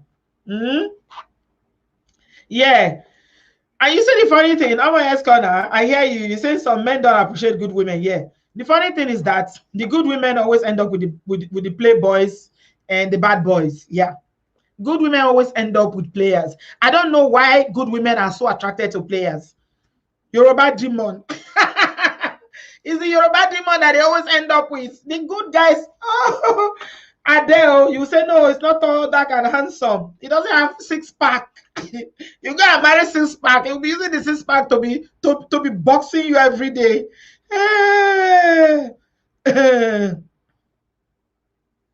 Yeah, so yeah. Somebody is saying, Nelson is saying that it's not sure about being a single mom, to be honest. Retirement age is when people will know the value of having a partner. Is it every partner that is a partner? If a relationship is good, definitely. But do you want to even retire with somebody that you are not happy with, that you don't like, you can't even stand them? I beg, divorce is better sometimes. I'm telling you. If you see what I'm saying, you will understand what I'm saying. No. No, no, no, no, no, no, no. No, no, no, no, no, no, no, no, no. Sometimes, I beg, leave matter. I cannot change. I'm like this. This is how I am. And some people, they will be using their father to do example. My father did it like this. My father did it like this. I shared an example the other day when I talked about the Ghana man. The Ghana man where he go buy his wife for Italy. He said the father was a jealous man. So he's a jealous. He said, I'm very jealous. I don't want my wife to have a man's phone number in her phone. My father was like that too.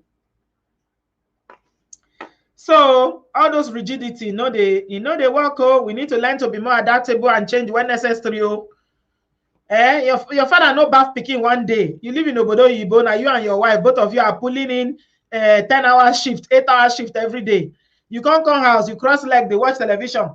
Your child is crying that the child has not been baited. Your wife is busy making dinner.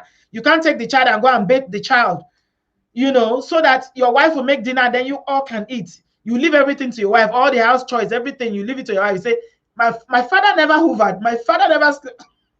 You go soon divorce. you go soon pafuka. You go soon pafuka. Very rigid. You cannot change. Ha. That one not good, oh. Yes, this is one of the things that we're going to talk about. It's Betty. We're going to talk about it in my next video on Sunday. I'm bringing in somebody. He's a very good friend of Obodoyibo TV, and he's married to a white woman. We want to talk about it. Whether African men adapt and change when they marry Igbo women. Who gets the best of African, of a brother? Is it a black woman or a white woman? We'll go talk on Sunday. 7 o'clock, 6 o'clock. Nigerian time, GMT, 6 o'clock. We'll talk on. You need to be flexible. I said it in my last video. I said you cannot conduct marriage in the diaspora the way it is done in Africa. It will not work. Call it work. Because this is a different environment. The rules of engagement here is completely different. It's not the same. So if you want to do like your parents did, or you want to do it, I say, hey, no, this is not, no. Koleweko, my people. And I think I'm getting to the 10th one. Let me just go through it and see that I've gone through everything. We talked about not marrying for the wrong reason, the foundation.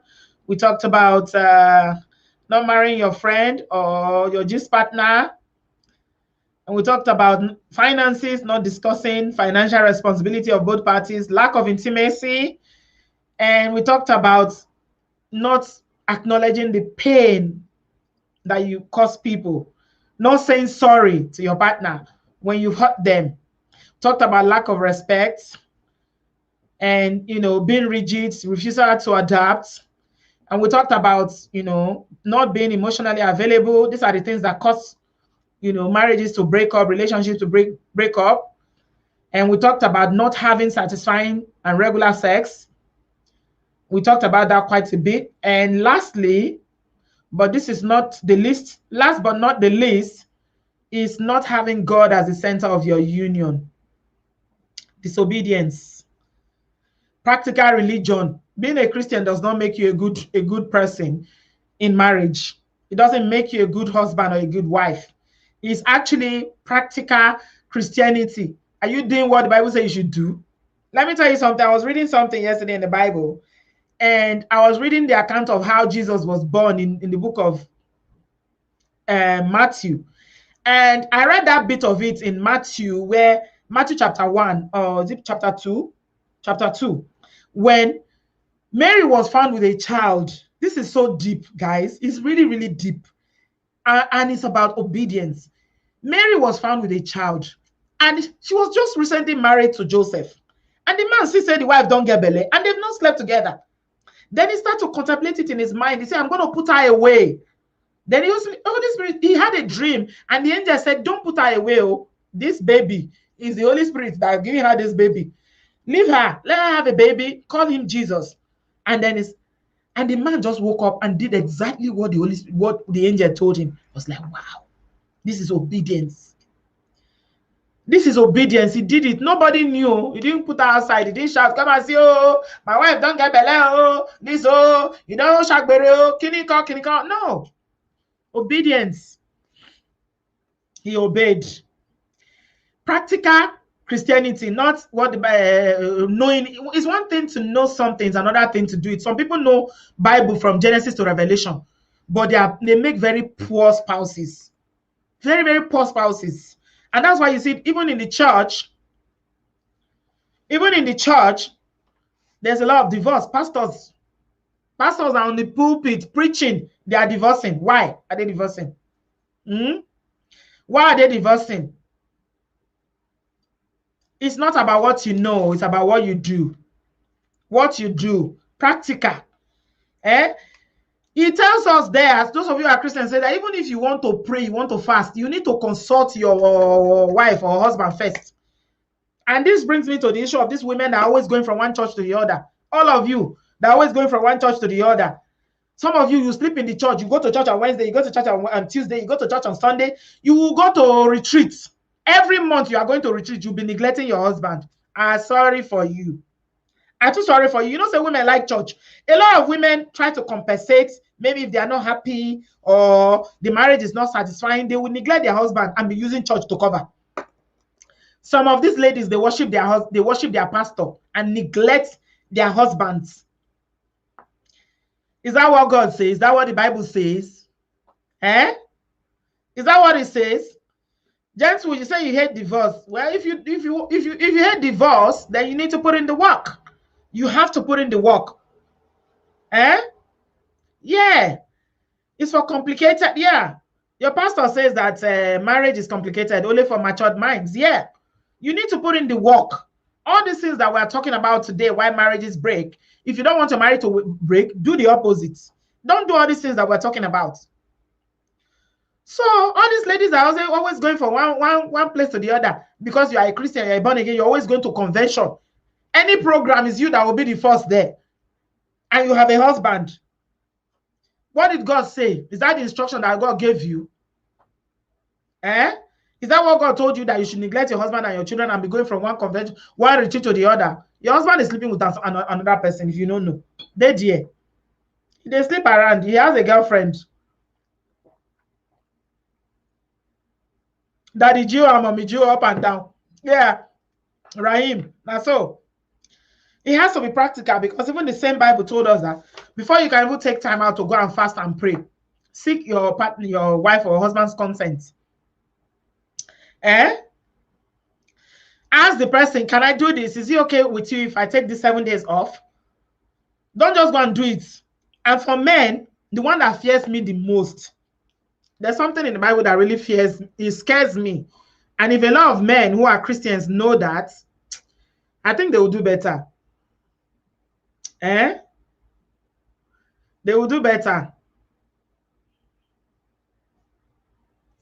I'm telling you. Mommy Gio. Yeah. I'm looking for it. It's in 1 Peter 3:7. Yeah. This is what it says. It says,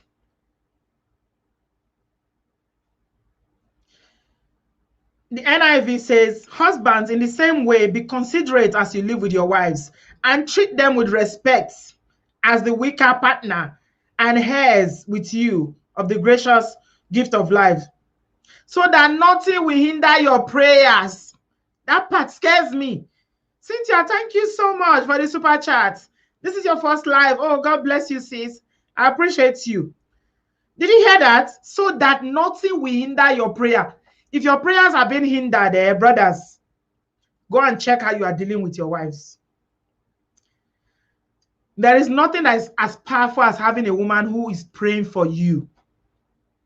He tells you here that if you don't deal with your wife, and treat her as the weaker partner, and treat her well, that your prayers will be hindered, not be me talking. He says so. 1 Peter 3:7. I'm gonna go read them. Yeah. So that your prayers will not be hindered. If you know that, if you don't want your prayer to be hindered, you do better. So, my people, how I see them? Those are the 10 points that I have to share in terms of why African marriages are breaking like cabin biscuits. Why are African marriages breaking like cabin biscuits? So I don't know if anybody has anything to say. I'm done. I've talked for almost 2 hours. And I'm just going to share my link. If you want to say something quickly, please click on this link and let's talk quickly. We'll finish in 15 minutes, hopefully. But I've said everything that I need to say. This is the reasons. These are some of the reasons. It's not exhaustive. Like I said, the list is not exhaustive. There are so many other reasons, but these are the ones that I just came up with. That I thought about them, and I see that if we are able to flip this around, perhaps, just perhaps, yeah, it will be different. Things will be different for us. All this, it's like there's a war of the sexes going on. There's a battle between the gender, especially in our marriages in the diaspora. Bamidele is here. Bamidele, I'm waiting. Yeah. Anybody that wants to talk, let's talk quickly, please, before I end this. Bamidele, I'm adding you. If you're joining me, just hold on for me. I'm going to add you. I see you, Joyce. Omoyeskon, I see you. Just bear with me. Hello. Hello. If you're joining me, just hold on for me.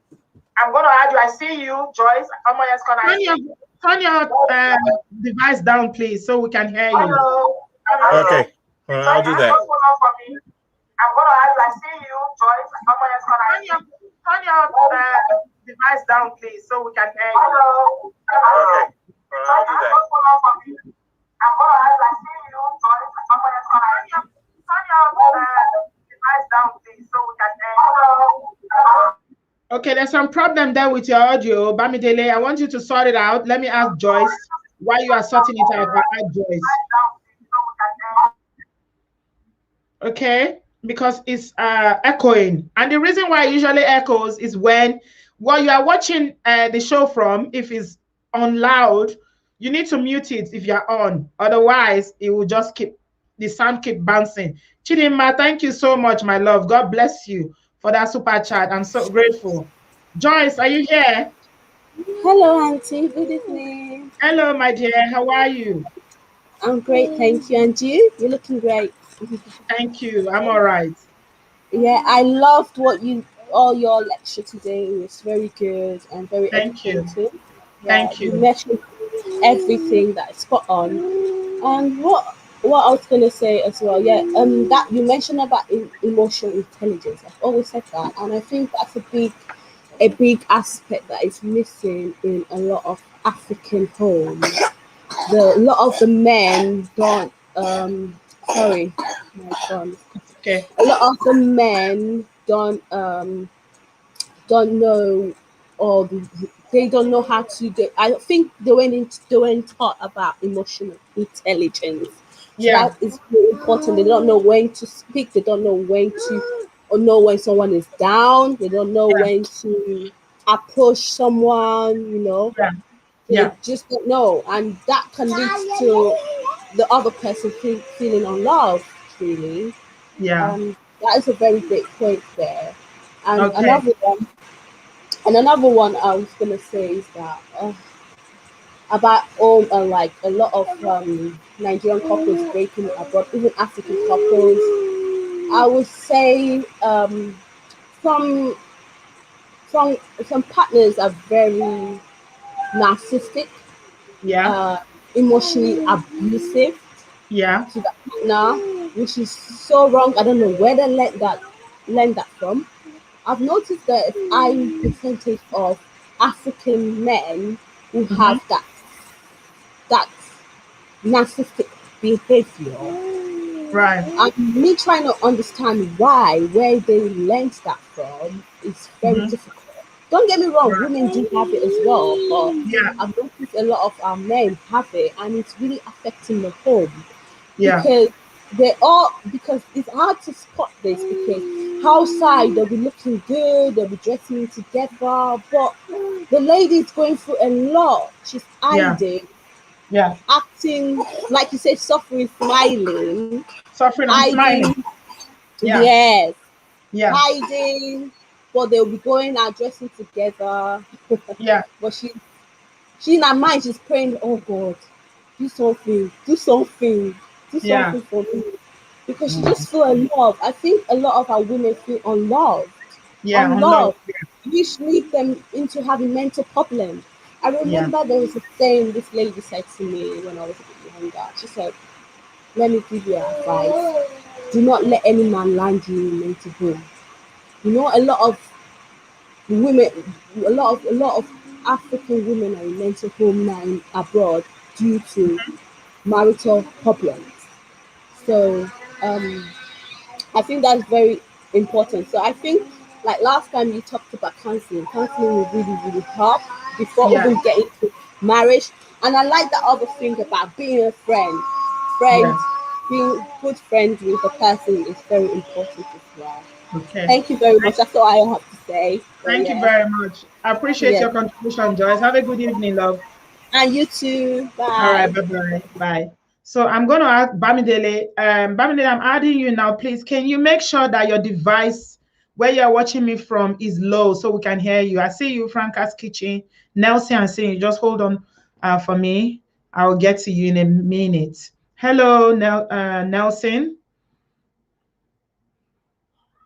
Nelson, are you here? Okay. In a minute. Hello, Nelson. Nelson, are you here? Okay, in a minute. Hello, Nelson. Nelson, are you here? Yeah, I can hear you. Right. Can you hear me? Hello. Yes, I can hear you. Your phone is standing up. Yeah, I can hear you. Right. Can you hear me? Hello. Yes, I can hear you. Your phone is standing up. Yeah, I can hear you. Right. Can you hear me? Your audio is not on the stage. I'm afraid your audio is still problematic. Bamidele, what you need to do is very simple. Son of Naija, thank you so much. My brother, you are so kind. God bless you. Thank you all for all the super chats. What you need to do, Bamidele, is quite simple. Turn down where you are hearing me from. I think you are trying to hear me from your phone or wherever you are watching from at the same time. You can't do that. Once you are on in the studio, turn the volume, mute yourself there, or turn it down. So I'll try again in a minute. Let me add Franca's Kitchen. Hi, Franca. Are you here? Hello, Tanti. Hello. You're welcome. Good evening. Good evening. I want to contribute based on the last word you said concerning prayer. The man's prayers will be in that if he's not treating his wife well. It's also okay if the man is hearing from God, because a lot of people, we go to church, like what you read now, they will not read it in the altar. I don't know if you understand. So personal knowledge about God is very fantastic. If a couple could first of all arrange their relationship with God, everything they go to God, because to God be the glory. I'm married at least 11 years now, but the first 3 years was a struggle. Seriously, that I had to go and like, Lord, what is this? All to the extent that it was just that I did not understand my husband. Right. You know, from Nigeria to Obodoyibo, the living environment is another way, until I was actually crying and say, Lord, you told me this man is my husband. What is this? Because I asked you. So God so kind, he hears everything we say. A lady came to meet me, a white lady, for no year, and she was like, "Oh, how are you? I'm fine." And we were just talking, and she asked me where my husband works, and I told her just because they don't, these white people don't have secrets, so I told her this is where he works, and yeah, and she said, "Wow." So, do you know people that work in this place? They are so stressed out at when they come to the house. So when he comes back, make sure the house is tidy, the food is ready, the kids are not shouting, everything is so that his head will calm down. Right. Like when she said this, I was actually doing the other way around because I expected him when he comes back from work we should like, oh, how are you? Oh, talk to me, ask me how was your day. Not knowing I was supposed to be the one asking him how was your day. Do you work Franca's kitchen? No, I don't. No, I don't. Okay, all right. So with that example that she gave to me, I began to put one and one together, and that's how I'm still in marriage till 11 years now.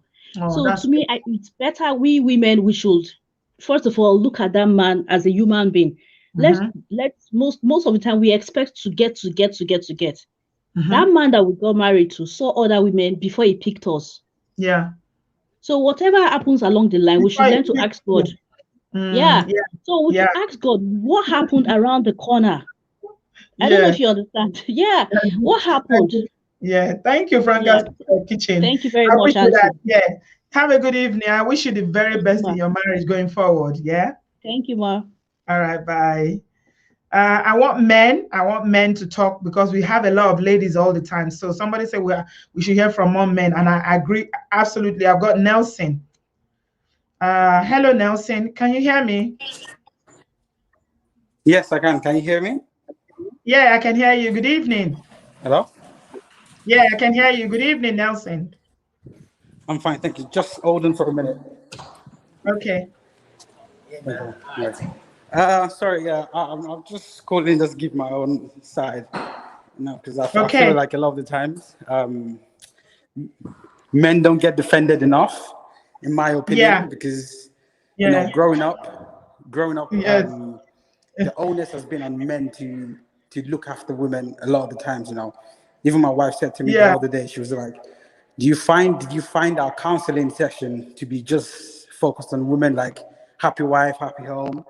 And I was like, it's true. Looking back at it, it is true. But a lot of the times you have to remember that men, we have our own feelings as well. We are wired differently, you know. Women love gifts, flowers and stuff like that.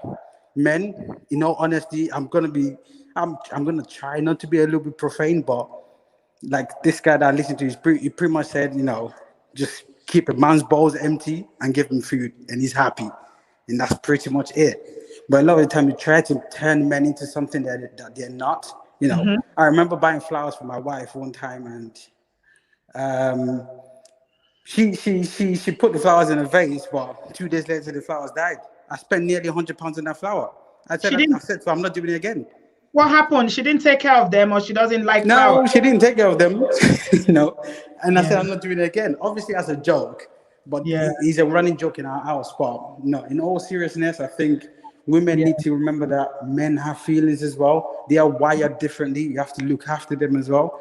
And I'm sure as I was typing messages in there, I'm sure some people will probably think this guy is some old school guy that doesn't know what he's talking about. We agree. You know, I'm a 90s child. I'm only going to turn to 30. Yeah, I'm going to be 31 in a couple of months, actually. Yeah, you know, and maybe my approach is different with my wife. Then again, she's not Nigerian, and she's not white either, so she's Jamaican. You know, I've known her since I was 14. You know, I wasn't born in this country. Yeah, you know, I was born in Nigeria. I grew up in Nigeria. I came when I was 14. You know, grew up in Shangi Shamagodo. For anyone that knows that area, you know what I'm talking about. But I think my main point is cooperation and agreement is the most important thing. You know, if you want your marriage to last, so far for me, I've known her since I was 14 years old, since I stepped into this country. We went to the same secondary school, the same university. You know, cooperation is the main thing. You know, when people say things like, your marriage is not happy and there's no love in that relationship, in my opinion, it has nothing to do with love, because you have to remember love is just a feeling. It doesn't last long. It's a momentary thing. It comes today and it's gone tomorrow. And you said a very important point. You have to be friends. Yeah. When you're not friends with somebody, the love will fade away. I remember saying that to my wife once. I said, when the love fades away, what's going to hold the marriage? Yeah. It's the friendship. Our grandparents' relationship lasted because majority of them were friends. They knew each other from the same area, even if they were poor. They knew each other. They were friends. That's why it lasted. And to my point when I made earlier, when I said about it's when you get to retirement and you know the value of having a partner. Look, the fact of the matter is, in this life, money is very important. To retire in this country at age 65, most of us want to retire on 30K a year at 65, which would mean that in your pension, you would need to have 1 point something million pounds to be able to retire. Now, when you look at our community, how many people have that amount? Not a lot, very small amount. And the best way for this to happen is to find a man that you can cooperate with, forget about love. You can agree with, have an agreement, work together so you can enjoy your retirement. Because when you look around us, a lot of our mummies and daddies are still working at age 70. They're still doing night shifts. They're still doing security. Why? Because they didn't have that partner that they can offset that expense on. And people don't think about these things. It's not just love. It's not just, I'm loving you. It's just purely cooperation. In my opinion, it's a business deal that nowadays men are losing that business deal. If we have to be honest, they're losing. They are losing the business deal. You said they are, because look at it. You can be married to someone for 15 years. For 15 years, all it takes for that woman to say, "I'm not happy," divorce, every single thing that man has, everything, including his pension, his life savings, his house, his children, is gone. Literally. Imagine that happening to someone that's at age 50. It can't start life anymore. That's why, a lot of people are choosing not to get married anymore. A lot of people are saying, instead of me waiting for my marriage to enter the 10th year, I might as well just end it in the second year because I'm not trying to lose 60% of my money. You understand what I mean? Thank you very much, Nelson. I've got a few people waiting. No problem. I appreciate your contribution. And what I'm taking away from what you said is that we need cooperation. Yeah. And also we need to be able to be friends and to, accommodate one another. And we should also reflect. We should think about what men need. Men have needs. We need to find out what men need too. That men don't get, talked about in terms of their needs. Yeah. Thank you so much, Nelson. Thank you. Thank you, Auntie. Wishing you the very best. Yeah. Have a good day. Yeah. Okay. I'm going to come to... Oh, we got the traditional man here. Guys, traditional man is in the house, so I can't wait to talk to you. Hello, that truth. Hey, good evening. Good evening, bros. Where are you calling from? I'm calling from Maryland. I called the other day, and when I looked at the chat, apparently people thought I was forming or like just faking my accent. So can I speak in pidgin today? Don't worry. Speak anyone you want to speak. You're not faking. We love accent. We love people. Anyone. Yeah. Well, I mean, don't monitor people. Don't control people. Do whatever you're comfortable with, bro. Okay. I apologize if my pidgin is not so good, but I'm going to try my best. So essentially, the reason why they called today, you say, people don't know. Traditional man is making me laugh. He said this was on fire the last time. We can't wait to have him again. So wait, if you want to put traditional man on, you can put him on. No, talk first. I will get around. Traditional man, get some ideas. Okay. So Nelson touched on a few points just a few minutes ago, especially regarding marriages in the West. And folks in Naija don't understand how difficult, or they don't understand how the laws here work, right? So in the US, for example, when you're married and people are thinking of getting divorced, what typically happens is they look at the length of the marriage. And there's this thing known as the short-term marriage, mid-term marriage, and long-term marriage. And when you look at the short-term marriages, both parties tend to leave with what they came in with. But once you start hitting like the midterm marriages, and midterm marriages are something like 5-6 years.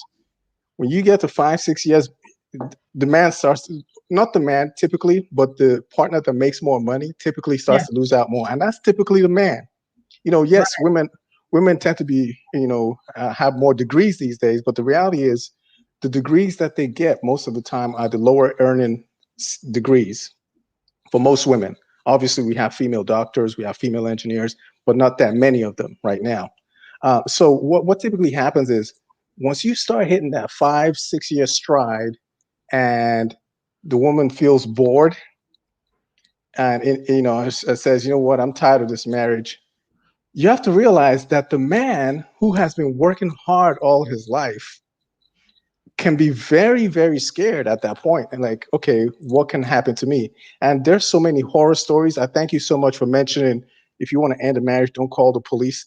Women here, a lot of women call police on the men for no reason. Yeah. And the reason why they do that is because it gives them an advantage in the court. Right. So what they do is when they call, when they call the police and then they get that police, short-term restraining order, automatically they get the advantage for child custody. They get the advantage for the house. And what adds on to that is there's an additional advantage because now the man is looked at as the problem in the marriage, and they end up making the man pay for the woman's attorney fees. So he's losing money on attorney fees. He's losing his children. He's losing the house. He's losing everything. I mean, there's so many men in America right now that are destitute and homeless. It's ridiculous. And so what people don't understand is that men are generally like Nelson said. He said it the crude way. He said he tried not to be crude, but that's pretty much it. Men generally just need sex and food. Yeah, they have their primary needs. Yeah. Yes, once a man is fed and has it, there's really unless you get like a prima donna type of guy that's very, very just needy. Most men that you find are very simple. Yeah, a lot of people are disagreeing with you regarding the earning in the US. I don't live in the US, but we have a lot of people in the US. They're saying that women are earning men in the US. They disagree with you about that as analysis that men earn more. No, that's what they think. See, if you look at the surveys, and if you look at not just surveys, if you look at the facts, the statistical data from the BLS, from the Bureau of Labor Service, Labor and Statistics, regularly they talk about the male and female wage gap. Yeah, they talk really earn more. Yeah, they earn even here in the UK. And there's a gender pay difference as well. Yes, exactly. Women can do the same job, but the men earn more, especially the white man will earn more. Yes, that's a regular thing that happens every day. It's very common here. But obviously, women are getting more jobs, getting more degrees. But typically, when you look at the degrees that they're getting, most of them are not really getting the STEM degrees. The STEM stands for science, technology, engineering, and math. Most of them are getting, the social science type of degrees, psychology, social work. And I'm not saying those are bad. Those are great degrees. Yeah. But they don't pay as much as is it all about finances? Marriage is all about money. No. It's not all about money, but it's important. What I'm saying is, a lot of times, a lot of women in the West are not necessarily marrying to be married. They're marrying because because of the financial advantage if it breaks down. Exactly. And the system is designed so well to support. I'm telling you, like the way they designed it, it's a well-oiled machine right now. Like, yeah, I agree. All you have to do I'm not agreeing that women are marrying to get money or to get divorced, but I mean, the reason people get divorced these days, only God knows, because it's happening too frequently. And what I'll say the truth, because you sound young, and men should just learn to make their wives happy, so that, especially if you're earning so much money, you don't want to be in that statistics. Just make your wife happy so that everybody can be happy. I mean, it's great. So okay, I like what you said, right? Make your wife happy. Yeah, that's great. Happy wife, happy life. yeah, that's great. I mean, I hear you. I mean, but the reality, like somebody said, I think it was Ganswood or somebody said, there are some women that are just so broken. Yeah. So broken. And as a man, if you don't know it, if you get married to her and she's already broken, it'll just never, you will never, ever be able to make her happy. It's true. It's You true. know, I mean, and it goes both ways. There are men out there that are broken as well. Yeah, that's why it's important in Africa. I don't know. Are you you're Nigerian, right? Because I'm a Lagos boy. I was born in Ikeja. In Nigeria, you know why we used to like look at the family before we marry is to find out things like that, the background of the person that you are marrying. That's why, you know, the family was so important getting married in those days, because they say you don't marry the woman or the man, you're marrying their family. And if they come from a very dysfunctional background, then you don't expect the person to know or behave any different. So anyway, thank you very much for your contribution, that's true. Okay, thank you. Have a good evening. You too, bye. Bye-bye. I'm going to add Bamidele again. I see you, everyone that is waiting. Bamidele, I hope we can get you to talk now. Can you unmute your mic, please? Hello, Bamidele, can you hear me? Oh, he's been trying to get on. He's on now, but his mic is echoing again. Hello, Bamidele, can you hear me? Yeah, I can hear you. Right. He's been trying to get on. He's on now, but his mic is echoing again. Hello, Bamidele, can you hear me? It's still echoing, I'm afraid. Right. Trying to get on. He's on now, but his mic. Right, we're going to move on. Bamidele, I've advised you what to do. You just need to turn down the volume where you are watching me from. It's very simple. The echo will stop. Traditional man, you're welcome. No, good afternoon. How are you? You say everybody they're happy. All the ladies they're happy for my comment section that you are here. We love you. No, thank you. No, thank you. You're welcome. I'm so glad that you joined us today. The pleasure is mine. All right. For sharing the platform. I just have a couple of things to get off my mind. Go on. Excuse me. Yeah, I've been listening, and I always like to start. I'm not married, so I can't really give a marriage point of view. Right. But from what I see, one of the major issues I see here, like the previous caller, I'm in Baltimore, Maryland. Yeah. Excuse me. A lot of married women I see here, they seem to have problems. I noticed with the church, as far as like their pastors. I hear a lot of African married men, they are crying out in pain. They are crying out in pain because a lot of them feel like they come to the West, the diaspora, they're isolated. They don't have anybody to talk to. And I noticed these pastors, they tend to give the wrong advice to married women or young women that are not married yet. Yeah. The number one issue should be, we have to get back to, I think I mentioned it last time, we have to really get back to what is our culture. Last time I couldn't really explain it, but as I thought about it more, the serious truth is that Nigerian culture is just a patriarchy. That is it. Thank you. Finally, ladies, give a thumbs up to traditional man. He did the research by himself. He's reflected and he's come back to tell us that Nigerian society is patriarchy. No, seriously. I appreciate that. I like people that are self-reflective. Thank you.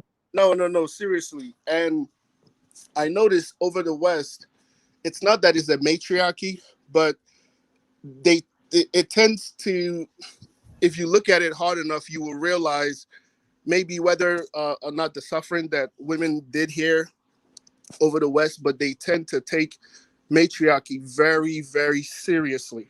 Yes. This is why I think the two last male callers, they were talking about, if you're married here, you get divorced, they give the wife everything. Yeah. Again, I'm not here to say whether it's good or bad, but I just feel like I noticed that, like anywhere, they say when you're in Rome, you do as the Roman, but the real truth is us Africans, when we get here, yes, we assimilate. Me, for example, I came here when I was 9, 10. If you see me today speaking, you won't know that I'm Nigerian. I'm a born and raised Igbo man. But the truth is, even so much assimilation here, at the end of the day, it gets to a point where we start craving for our culture. We start in our culture. That is really, really the truth. And again, I'm not married, so I can't give marriage advice, but to any young African woman, to any married woman, I would say it really starts with, and I thank God you hit it earlier, you have to start by knowing who you married. Like you said earlier, if it was back home, before you marry that person, you have to go investigate. You have to see the other family. They're not just gonna let you get married because in my part of Nigeria, we don't marry armed robbers. It's alcohol. You don't do that. If they have that history, I don't care how much you guys love each other, you're not getting married. And I really think that part of our culture is lost in the West. So, no, seriously, I think traditional man, come on, say sister, say they are proud of your growth. But this is my dear, because like I said last time, I'm not here to just defend traditional men because some evil traditional men. But because the last time you wanted a marriage like your parents, and we said it won't work here. So we're glad that now you can see that we need to be more adaptable to the environment. So that's good. It's growth. Yeah. Oh yes, we do need to be more adaptable, but I wish we would hold on to some of the more important values of our culture. Absolutely. Absolutely. Finally, the thing I would like to say is a lot of reason why I feel like marriages crash is nobody talks to each other here. Everybody is secretive. I don't want anybody to know my business. I don't want anybody to know my business. That it gets to a point, like I said earlier, particularly I noticed the African men, they start feeling isolated because they feel like as a man, oh, I'm a man, I can't show weakness. I carry all this burden on my shoulder. And I feel like eventually, like in America, we say pressure burst pipes. Eventually, all that pressure is going to get to the point where it's just going to burst. So absolutely. Back to some of our more important cultures, at least involving your parents, you know, getting to know the person on a whole more level, I think it will help out more. Yeah, thank you so much, traditional man. I hope we'll see you again soon. Always a pleasure. I really enjoyed having you today. Thank you. Yes, thank you. Yeah, take care. Bye-bye. Right, so that was the traditional man, and we are laughing so much, guys, because he was here the other day, and you know, we had a very heated conversation, and it was like, I want my, traditional man, my parents married, and we're like, no, you can't have your parents married, so yeah, it's all good. We are learning, we are growing. We like that. Hello, Ben. Thanks for joining us. How are you, Bree? How's everything with you? Okay. I'm all right. So I was listening to your show and everything, and I want to let you know that everything that you're saying is the right thing. Oh. I mean, you always make sense in your topics, and I think you know what, I think you need to lecture Nigerian women before they come to the diaspora to let them know. Sorry, your network is breaking down, Ben. No, I said, are you hearing me now? Yeah, we're hearing you now. Can you say what you said again? No, I said someone like you now need to lecture Nigerian women in Nigeria and Nigerian men on how to live in the diaspora, because now you can't have the traditional way, a traditional sense of mentality in Nigeria and then come to your diaspora and do that. So like I always tell some Nigerian men that when you get to the United States, you have to be self-sufficient. So if your wife is working long hours, you come, at least if you're home first, you have to go in the kitchen and cook. So marriage is a two-way street, you know what I mean? And that's what it is, it's a two-way street. So I think if you do a lot of self-reflection, you will see a lot of things that are wrong in your marriage if you're married, because if you wake up in the morning, you have to ask yourself, you have to have mantras. Okay, what do I want to do today? How will I do this? What am I doing wrong? You understand? So I think everybody needs to do that. Yeah. Yeah, absolutely. Thank you so much. You've spoken really well. You're so, we need men like you to talk, because I feel like when men say things like this to men, it is more receptive. They receive it more than coming from a woman. If I say it, they see it as bashing, but I'm not trying to bash anyone. No, you're saying the right thing. I mean, no, you have to. No, listen, it's common sense. Listen, if my woman, because normally, now, a lot of the women in the United States, because I'm in the United States, so a lot of the women in the United States, most of them are nurses, medical doctors, and everything. Okay, so now some of them are coming home to men. So what are you doing as a man to help this woman? Because it's a two-way street. They're helping you. You have to help them. So it's vice versa. And life will be easy. We don't want marriage to be complicated. You understand what I'm saying? So nothing is perfect in marriage. And I always have this saying before I leave now. I say a woman who has more virtues than vices is something that you have to keep. But if a woman has more vices than virtues, then you need to step. So these are the things everybody has to do self-reflections. Yeah. Okay. Yes. Thank you so much, Ben. Are you married? Problem. I'm about to be married soon, so don't worry. I'm sure you will make a great husband. I know everybody keeps saying that. Guys, is he gonna make a good husband or what? Oh my God, you will. I mean, because by their fruit you shall know them.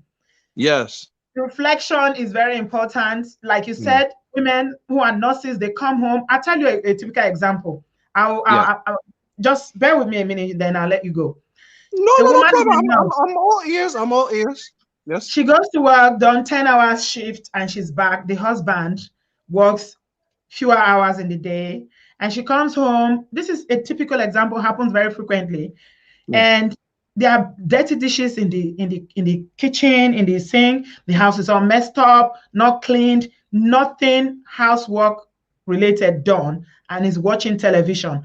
And he's waiting for her to finish a 10-hour shift, standing to come home and make him dinner. How do you think that woman will feel? No, it's not going to last, and it's like he's broke. You know what I'm saying? It's like a lot of red flags in that relationship. Eventually, she's gonna bust, and she'll die. She will run. Yeah, let me tell you, if a woman, that's why I say I need to do a video to tell men what women really want. We don't even mind if a man is broke. Treat us well. If you treat a woman well, she will give you all her money without you asking. Just show her love, be kind, be sensitive to her needs, support her, be available. Some women don't mind being the breadwinner. I'm telling you, in some marriages, Ben, people will never know that the woman is the breadwinner. Do you know why? Because the man is doing so much more to pick up the pieces around the house, the children, the family, whereby they are balancing each other. Yes. So nobody will ever know. That is teamwork. That's working together, which is supposed to be. But by the time that the woman is doing everything, and the man is just, I'm the man, I can't change, I can't do this, my father didn't do this, then it's a question of time. Yeah, I mean, the traditional mentality is not going to work over here. Like I said to myself, I said, okay, now, overseas, you cannot pay most of the bills. If a man is making 150,000 and his woman is making 70,000, the man must pay most of the bills. He has to pay most of the bills. In Africa, Nigeria, I pay all the bills. That is it. Yes. Once we cross water, it's a different dynamics. Everything changes. As a man, you must go to the kitchen and learn how to cook. That's why I said my egusi is sweet. Everything, yes. That is it. Well done, bro. No problem. That's what you want to hear, Jare. Even if you cannot, please do clean, do laundry. Yes. If you have young children, show an interest, do homework. These are the things that we want help with, so that we don't break down, mentally and emotionally. We don't become stressed. Just help. Yeah. This is your family. Yes. Just help. Yeah. I saw somebody did an example, and and he was explaining. Is this pastor I've been watching a lot? I advise everybody to check out his channel. I'll come to you in a minute, Barry and Bamidele. I see you, Nathaniel, and no one else corner, please. I just quickly want to make this analysis. Where's my camera? So he said, when you are single, you are like this. This is a speaker. This is my speaker. This is my phone. Say you are like this. You are separate like this, right? You're staying apart individually. But when you are married, he said you become like this. He said you become like this. This is the example he did. He said you become like this. And he said, this is the man. You see the man? You are standing as the head. This is the woman. You are together. You become one. So that means that if you become one, what belongs to this one belongs to this one. Because you are now one. These are some of the things that we are forgetting, especially if you are a Christian, you become one. But if you are earning money, for instance, I don't know how much, the wife does not know how much you're earning, or the woman is earning, the man does not know how much you're earning, you're spending your finances separately and nobody discusses anything, then already there's a problem, isn't it? No, there's a problem. But you know, another thing, my sister, let me tell you something. You know, the dynamics of men have changed. It's like now the women is like the men, and then the men is like females. You know, things are changing now. So we need to sit down. That's why they make emphasis overseas, London, US, Canada, Australia. The alpha male. I'm an alpha. I'm not a soft dude. Do you understand what I'm saying? So I believe in being an alpha. We men, we must lead. But at the same time, we have to use our initiative. Say, okay, this woman has worked long hours. Help her, prepare, do something so that life will be sweet. She'll want to love you. You know, you have to be romantic, because that's why overseas they teach all these things. Okay, now as Nigerians, if we go to therapy, what will happen now? The therapist will tell us the same thing: show love, buy flowers, do everything. So I think those the dynamics has already changed. So no problem, huh? Thank you so much, Ben. I appreciate you. Problem. I wish you all the very best in your marriage and everything in the future. No problem. No, but every time I'm watching you, you're looking younger and younger. Thank you. I hope you join us again soon. Definitely. All right. Have a blessed day. My brother. You too. Right, bye. Bye. Yeah. So that was Ben. We want men like this, oh, my people. Don't we want guys like this? He said the dynamics of marriages is shifted. That's what we said in the last video, that we need to renegotiate. You know, we need to renegotiate the rules of engagement. Barry, I've got you. Can you unmute yourself, please? Hello, Barry. Barry, are you there? Okay, I think Barry is not hearing me. Your device is muted. Barry, are you there? Okay. Bamidele, I've added you again. Oh yeah, so I'm here. So go on. So like did you remember when you did that that video 3 years ago when I asked you about a passionate missionary looking for a wife? And I told, I was telling you what was kind of like bothering me, because I was like in my early 30s. And, well, right now I'm doing my PhD in business administration. I'm being focused, and I'm thinking to myself, once I get my own place, then that's where I'll be learning how to be more independent, since I live in the States. Right, you are the one. Yeah. I remember you. Yeah, you were looking for a wife, and I told you were not ready. Yeah. Nice. So, are you working at the moment? Yeah, I'm working and doing my PhD in business administration. Right, that's good. So you've really done something. You've advanced yourself. Yes. Excellent. Well done. Yeah, and I know you were in ministry as well. Yeah. Are you still doing that? Yeah, I still do that, but mostly it's just online through Instagram. So yeah. Congratulations. I'm glad that you took my advice on board. I wish you all the best in the future. Yeah. All right. Have a good evening. So Bamidele approached me a few years ago. I think it was about 3 years ago, and he said he was looking for a wife. Yes. And I said to him, we talked, we chatted back and forth. He told me he had a passion for being in ministry and everything, but he didn't have his own place. He was living at home. I told him he was not ready for marriage. And I told him he needed to be more financially secured before you can marry. And I'm glad he took that advice on board. And it's always better for you to develop yourself. It just gives you more respect as a man. You don't want to go and marry and take your wife to your father's house in the diaspora.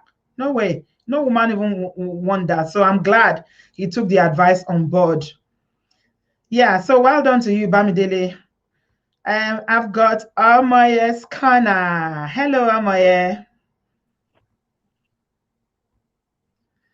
Amoye, you're on mute.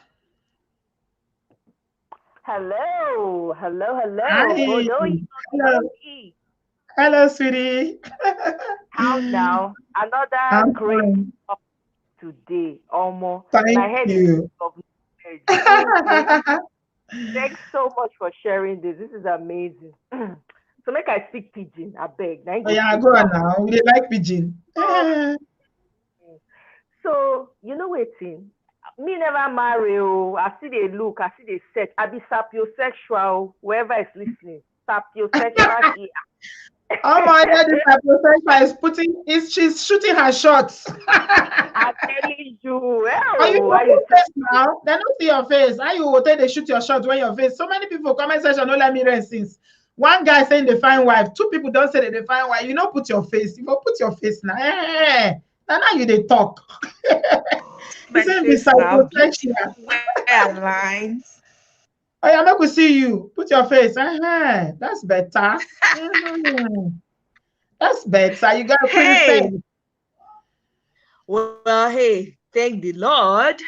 So, okay, what I want to say is this: communication, understanding.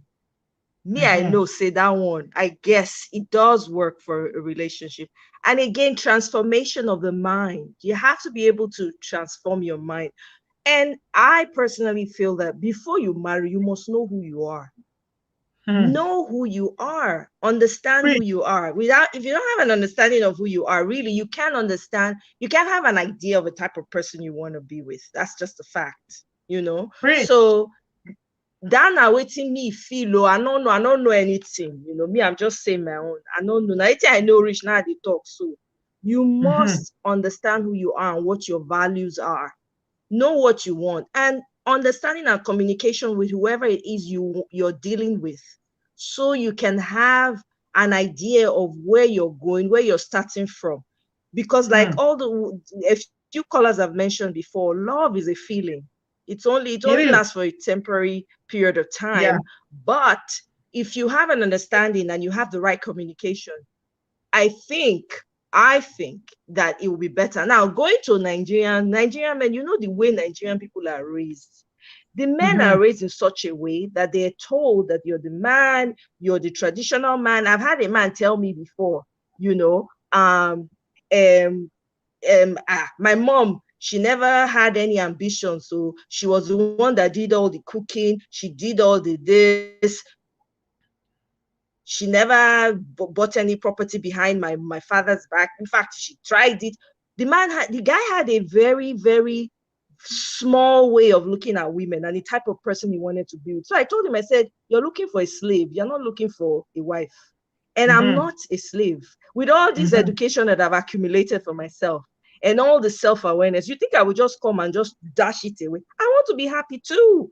And that, I think, is the problem why a lot of Nigerian marriages are not succeeding. It's not even just in Obodo. It is even happening in Nigeria because guess what? The world has become a global village, right? Everybody, the knowledge is out there. So if you're not teaching yourself, you're not training yourself, guess what? You're losing, man, big time. And then some Nigerian men here, they don't treat their Nigerian wives well. I'm sorry. They don't. They will treat their foreign wives better than Nigerian women. I've seen it. You they jump. Now the topic for Sunday be that. Why you they jump? Okay, sorry now. Sorry. Okay, no best. I apologize. They don't find husband for you just now for comment section. They don't find husband for you. Hey, who be nasapiosexual? In brain sharp. Whether it's a possession, no possession, they don't find. Well, he said a traditional man. He said a traditional man, we don't find one for you. Yeah. Yeah, you didn't make correct sense. Everybody for comment section say they say you fine and you sabi book. You know book, you get sense and you find join them. Thank you. Yeah, continue. Yeah, so that's, I believe that, make I not talk the one where you go talk next week. So make I change the subject about that one. We'll focus on this one where they ground. But we'll focus on this one. So now what me believe say, without that understanding between men and women, without that understanding, the relationship will get as it be.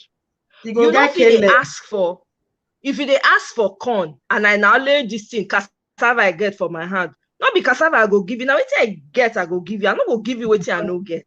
So as people, man or woman, love yourself, understand who you are, and also be open to changing, open to throwing away certain values or principles that are not working. If you know they work, throw away. They can't go church. Now, why people they match you with traditional man? Because traditional man come here. The last show we did on Wednesday, he came here and he said some things where he said some people for comment section does a fighter. But you know what? Oh, yeah, I feel good right now. I feel really good. He come back today, he saying don't think the matter. Because maybe they tell us that when they say he want the kind of marriage when parents get. Say the time parents, father do this, mama do this. And in America now tell and say, that one no go work. You know go work. He come back today saying can't think and say true. That one no go work. I say, yeah! Now we call the clap for him. Everybody they talk say we want match make una. It depends. So if you still want traditional woman for inside mind though, if you talk and say I've changed. We shock what he got talk this evening. He talk say, he said that can't no go work. Say we need to adapt, we need to change. So all those things in think and where say reflect. There's nothing as powerful as somebody that can reflect. Because when you can reflect, only you go to correct yourself. Only you go see what you do when you not do well. Only you go to think, what can I do better next time? Only you go to learn and you go to, you go to change by yourself. Yes. So, in fact, the thing shocked us today. Yeah. So you say make they know make them know yourself as a woman and as a man before you even think of marriage. And not only know yourself, me I go out say love yourself too. Some people don't love themselves. They look for people. Now be the cassava and corn now. You not get love, but how you won't give what you no get? It's not possible. So you have to love yourself. If for instance, me I travel. I go travel. Just think which country, bam, buy ticket, come out, take care of myself, get massage, go spa, do all the nice things for myself. Why? Because I love myself. So when I marry, guess what? My husband go understand. Say this woman not they take herself play. Ma leave her because now there they fit take clear my mind, do what I need to do, go gym to keep my mind sharp. So you as a partner, you go understand, say this woman now this kind of person it be. And just like you, I be romantic at heart. I love romance. Yeah, I love her all. Bring the chocolate, bring the flower, the little things now they make me happy. Oh yes. Now so most women. Yeah, because women naturally we are selfless. That's how God created us. We're selfless. We're ready to give everything. We're ready to sacrifice everything. But the problem we're having as women, right? Cultural women, African women, is that you don't find men that have trained their minds like that too. You're finding men that are choosing to remain like their fathers. Me, I can't marry my father.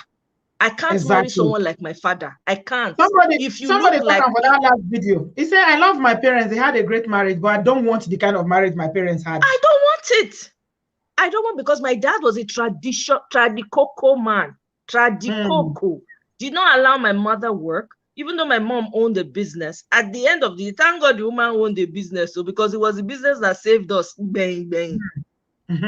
Do you understand? So for me, what I'm looking for, I don't want someone like my father. I like some of his principles because I took some of those principles. He was a man of integrity and hard work, right? I took those. I took the good part of it. But I don't want to be with a man like my father who doesn't believe that a woman can aspire. Oh, hell no. you know. So for me, it's more about, do you understand yourself? Do you know, and have your own relationship with God, please. Have your own relationship with God, because if someone has their own personal relationship with God, they will have an understanding. They will know how to relate with you. They will know how to speak with you. You know what I mean? They will know when to forgive. Some people are very interested in you. The more you talk, the more appealing you are, because your head correct well. Now US you did now, my head is swell. My head yeah, now US I did California. This state today, California. Send me email after this one. Send me email. See my email address. You don't know my email, obodooyinboconnect@gmail.com. I don't know.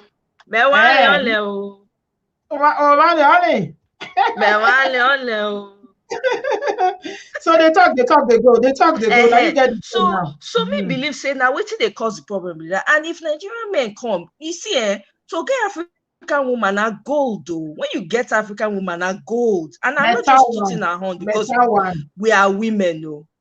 Having an African woman is gold.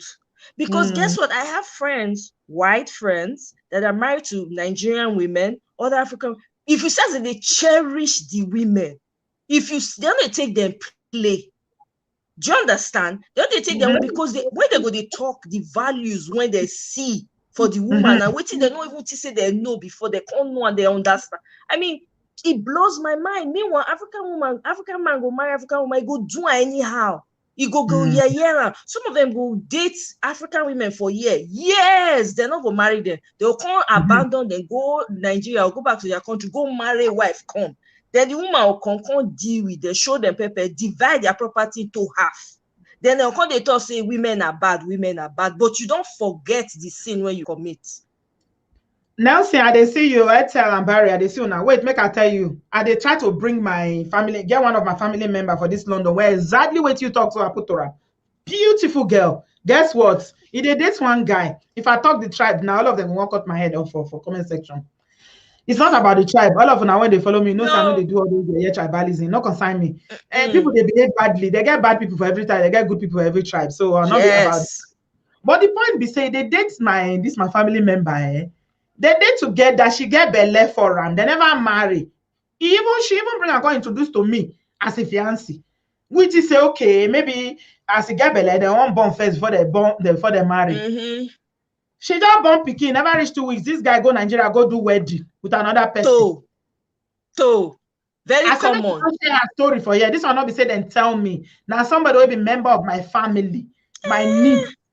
Yes. He go do wedding with another person, carry all the money, everything, run go Nigeria. No, it be hit money, can't run go Nigeria. He buy car for the girl, buy house, do everything. Before you know, it a ball. You know, say if you carry money go Nigeria, everybody go be your friend. Oh my God, dollar now you change her. Now 500 naira now. So obodoyinbo na for con the help am. When the money finish, fight starts. Work no day, business, everything flop. The woman drive him, the girl. Now this Instagram girl, he drive him. Now they call this my family member. Now they beg. Say I beg. I say if they call you beg, say make you do waiting. Exactly. When he leave you, he just born picking. The children were less than 1 month old. Twins. Wow. Twins. The children are like maybe 13 years or 12 years now. He go Naija go marry another person. She said when she hears say marry, no tell her more. Because if he don't introduce that girl to Ram, say na him sister. Now wait till they do be that. Now wait till I get friend where happen to. They do all the shopping. She even they go. Yes, now. Shopping for him. Say his niece won't marry. In the tell her say na his sister pikin say his mama no day. You know as mama died, they take her as pikin so that she no go feel lonely, no go miss him mama. No say na wife won't marry. He go do wedding. Yeah.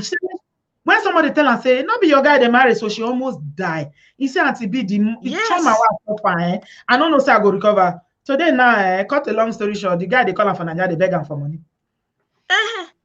No be it they happen to. I don't happen to person where me know for years. 20-something years. Say no marry again, say no get money. Don't dump him. Okay. So that one go. So that one now, man, no, he go now, he go say women not good. Now so he go talk based on the experience when he costs for himself.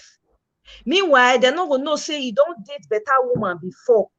right? When you abandon, now waiting most of these our African brothers, they do be that too. I don't go lie you. I don't me get friends when it happened to. Yes, the man abandon and go. She give her money. Tell me saying give her say he pity for her. Say he say if you send to seafood chop self, you don't get paper before you run. Now. Meanwhile, all the deals we do for you, they define. If you come here now from airports, they go carry and go jail. So if you come back. Of course. That's not the thing. Now they frustrated. Now wetin go happen be that now, because that's the problem. See, if you know yourself, if you know what you they look for, right? Find the one. If you know say a traditional person you they look for, go find out. Go meet the person. You understand? Yeah. If you know, know the type of person when you deal with, not come spoil person life, especially your own go good. Because there's another flip side to that. Now, most of those men go come now, they complain, say women are bad, but you don't, the one you do for back, one of them when they nurse wound for what you do. So for me, I never married before, but for the one when I know, the small when I know, and plus friends when I don't see, when their relationship they work, and the ones when they very honest, when they tell me the truth, because I get friends from and again, Nigerian women, they don't tell each other the truth. No, Nigerian women too secretive. May I say me again? Secret toto. So it's true now, secretive. Nobody, the ones when me know, not true. The people when be my friends for year, when they marry, it be foreigners, they will tell me say na like this, na like this. Now I tell you no, say na so they be. Their marriages are working. Why? Because they prioritize each other. They understand each other's love languages. They know what this one wants and what this one does not. It now becomes like clockwork for them. They do what each other likes. So they're not just lovers, they're friends. Yeah, they say when you marry, it's not about you again, it's about the other person. Exactly. The other person. So now the small change when I get with that too. I not be expert to maybe they not chop me for chat session. No, I not be expert to. Everybody they praise you. You try. Fine, babe. That's a fine, that's a clean. You be nurse. Now nurse you be as I not be nurse so nurse qua. I not be nurse so I be lawyer in training. You be lawyer in training. All those books where you read, so you go use them well. You go use them to find better husband. Amen. No, Naija. You do well.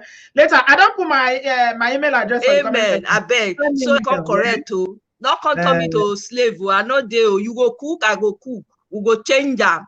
You go sweep, I go sweep. Now so one hand wash the other hand. Not come here, they say, what do you know how to cook? Thank you so much, Sister Bree.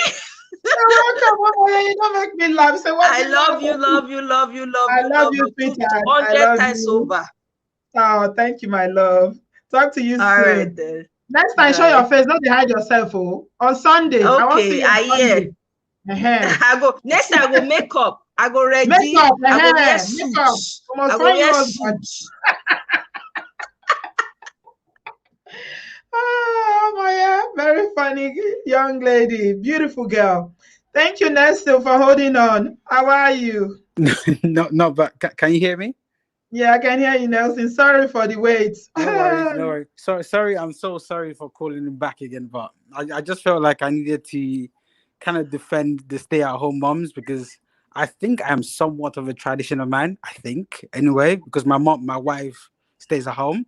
We both live in London. It's not like we live outside in London somewhere. So we both live in London. We've got 2 children, and I think the part that got me the most is when people say things like they don't want to be a slave, using that word slave. No. I get what they're coming from, but that's not what people said. Yeah. What we said is that it's okay for you to want a stay-at-home mom, but this has to be negotiated before the marriage.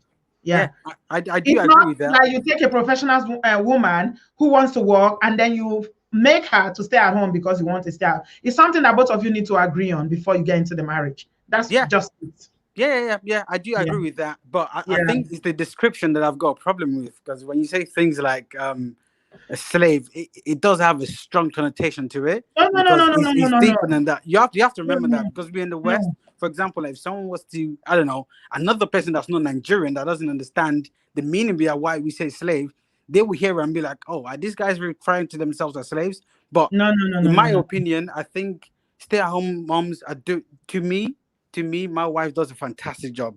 You know, for us, we did agree for her to be at home, you know, and it makes sense for us because I said to her, look, we can either pay that 1,200 to a childminder, or you put that in your SIP and your ISA. You've got a choice. Do you understand what but I mean? I mean, if you're doing it because it makes financial reason to do it because your children are young, then that makes sense. It doesn't mean that your children are grown. She's still going to stay at home. Oh no! To be honest, it's completely her choice. If she wants to say, I'm perfectly fine with that. I don't have a problem with that, and I don't want other women. This was something you agreed on because what's better for you. So that's fine. Yeah, and I don't want women to look at these things and then think that they're slaves. You're not slaves. For all the stay-at-home moms out there, you are doing a great job because my wife homeschools and we're in London. We decided to not send our children to the conventional education because homeschooling means that we're selective about how we educate our children, how whatever we teach them. That's why these things, just like you said, anyway, we did decide on that, you know. So I'm just saying that so women are not forcing themselves to just take up a job that they don't like, but just because they don't want to be embarrassed at other women that are saying that, oh, you're a slave for staying at home, you know. Well, I just want people to be clear. Yeah, that makes sense. I'll ask you lastly because I got a lot of people waiting. Sure. Do you make enough for the family alone? 100%. I make enough for me to put in the ISAs, all three of them, and myself.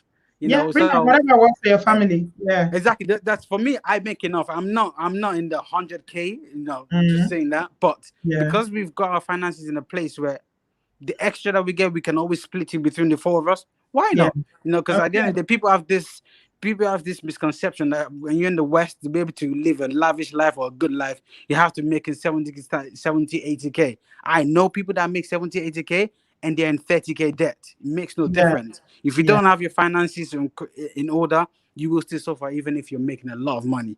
But just for the women out there, don't feel like just because you're here and you're stay-at-home mom, you're being a slave. No. If you don't want to do it, you don't have to do it. My wife on the side, she bakes, she does hair, she does other things that she finds joy in. She still homeschool our children. She still has, but I'll probably say I do a lot of cooking at home because that's just my own thing. But she does other things that I think are great, you know. And the other part is I think that the lady that just spoke prior to me. Yeah, I think when she said, you know, get stories about men leaving and going to Nigeria and marrying a new wife, you know, there's always an exception. You have to remember there's always an exception to the rule. No, she's not everyone she's talking about. She's not talking about everyone. Not everyone, but there's some women, there's some women, But thank you very much, Nelson. I have to let you go now because I got a lot of people. Thank you so much. Thank you. Yeah, as long as you guys understand each other, as being a stay-at-home mom is something you have to negotiate. And if your wife is happy, then it's fine. What people are querying is, you know, meeting somebody who's a career woman. She has no interest in being a stay-at-home mom, and you make them stay at home because this is what you want. That's the only thing that people are querying. I've got Barry. Hello, Barry. Hi, Auntie B. Good afternoon, or rather, good evening. You're welcome, sweetie. How are you? I'm doing quite well, thank you. All right. Sorry, I just got out of work now, so I feel they sound somehow. Going straight to the point. You've given an array of reasons why marriages fail, but there's a tendency for topics like this to go to turn into a gender war, like, oh, na man cause am, oh, na woman cause am. So we just keep them objective. One of the major reasons for me why marriages fail is mostly new marriages is impatience on the part of both parties, one or both parties. You know, nobody is perfect. And whenever there's an issue, you got to give room. You have to give room for people to adjust, for people to change. It's not applicable to everybody, but I feel that a lot of people do not have patience at all. Everybody is quick to hit the, you know, let's pull the plug. Let's just pull the plug and let's move on. You know, after all, and that is not good. Another reason that comes to mind is your circle of friends. Your circle of friends play a very, very vital role in the success or failure of your marriage. If I hang out with single guys, I'm a married guy and I'm hanging out with single guys who party club, who are still in the highway relationship kind of thing. There's no way, there's no partner that would feel comfortable with that kind of thing at all. So that's my 2 cents on one of the reasons why marriages fail. Thank you very much, Barry. Thumbs up all the way. Your network is breaking up quite badly, Barry. I guess you're on the road, so yeah. But we heard you. Thank you very much for contributing, and yeah, thanks for joining us. So US Team E, I don't know if you are just joining us, yeah, but I will appreciate if you know what's going on here before you jump to your critic, being a critic. He's not complaining. The former guy that called in, he'd already called in before and had quite a lot to say. And I had to let him go because I got other people. I need to manage my time effectively. So please, I've got people waiting. I can't have one person calling in many times and not allowing other people to have their say. So I beg, free me. Hello. Hello. Hi, Auntie Bridget. Good morning. Oh, well, good morning from Australia. Oh, Australia. Good morning. How are you? I'm fine. Can you turn the volume of your device? Okay. Thank you. Oh my God. I always listen to you when I'm at work. So I work night shift and I'm always like hours on my phone. Well, nice to be on board.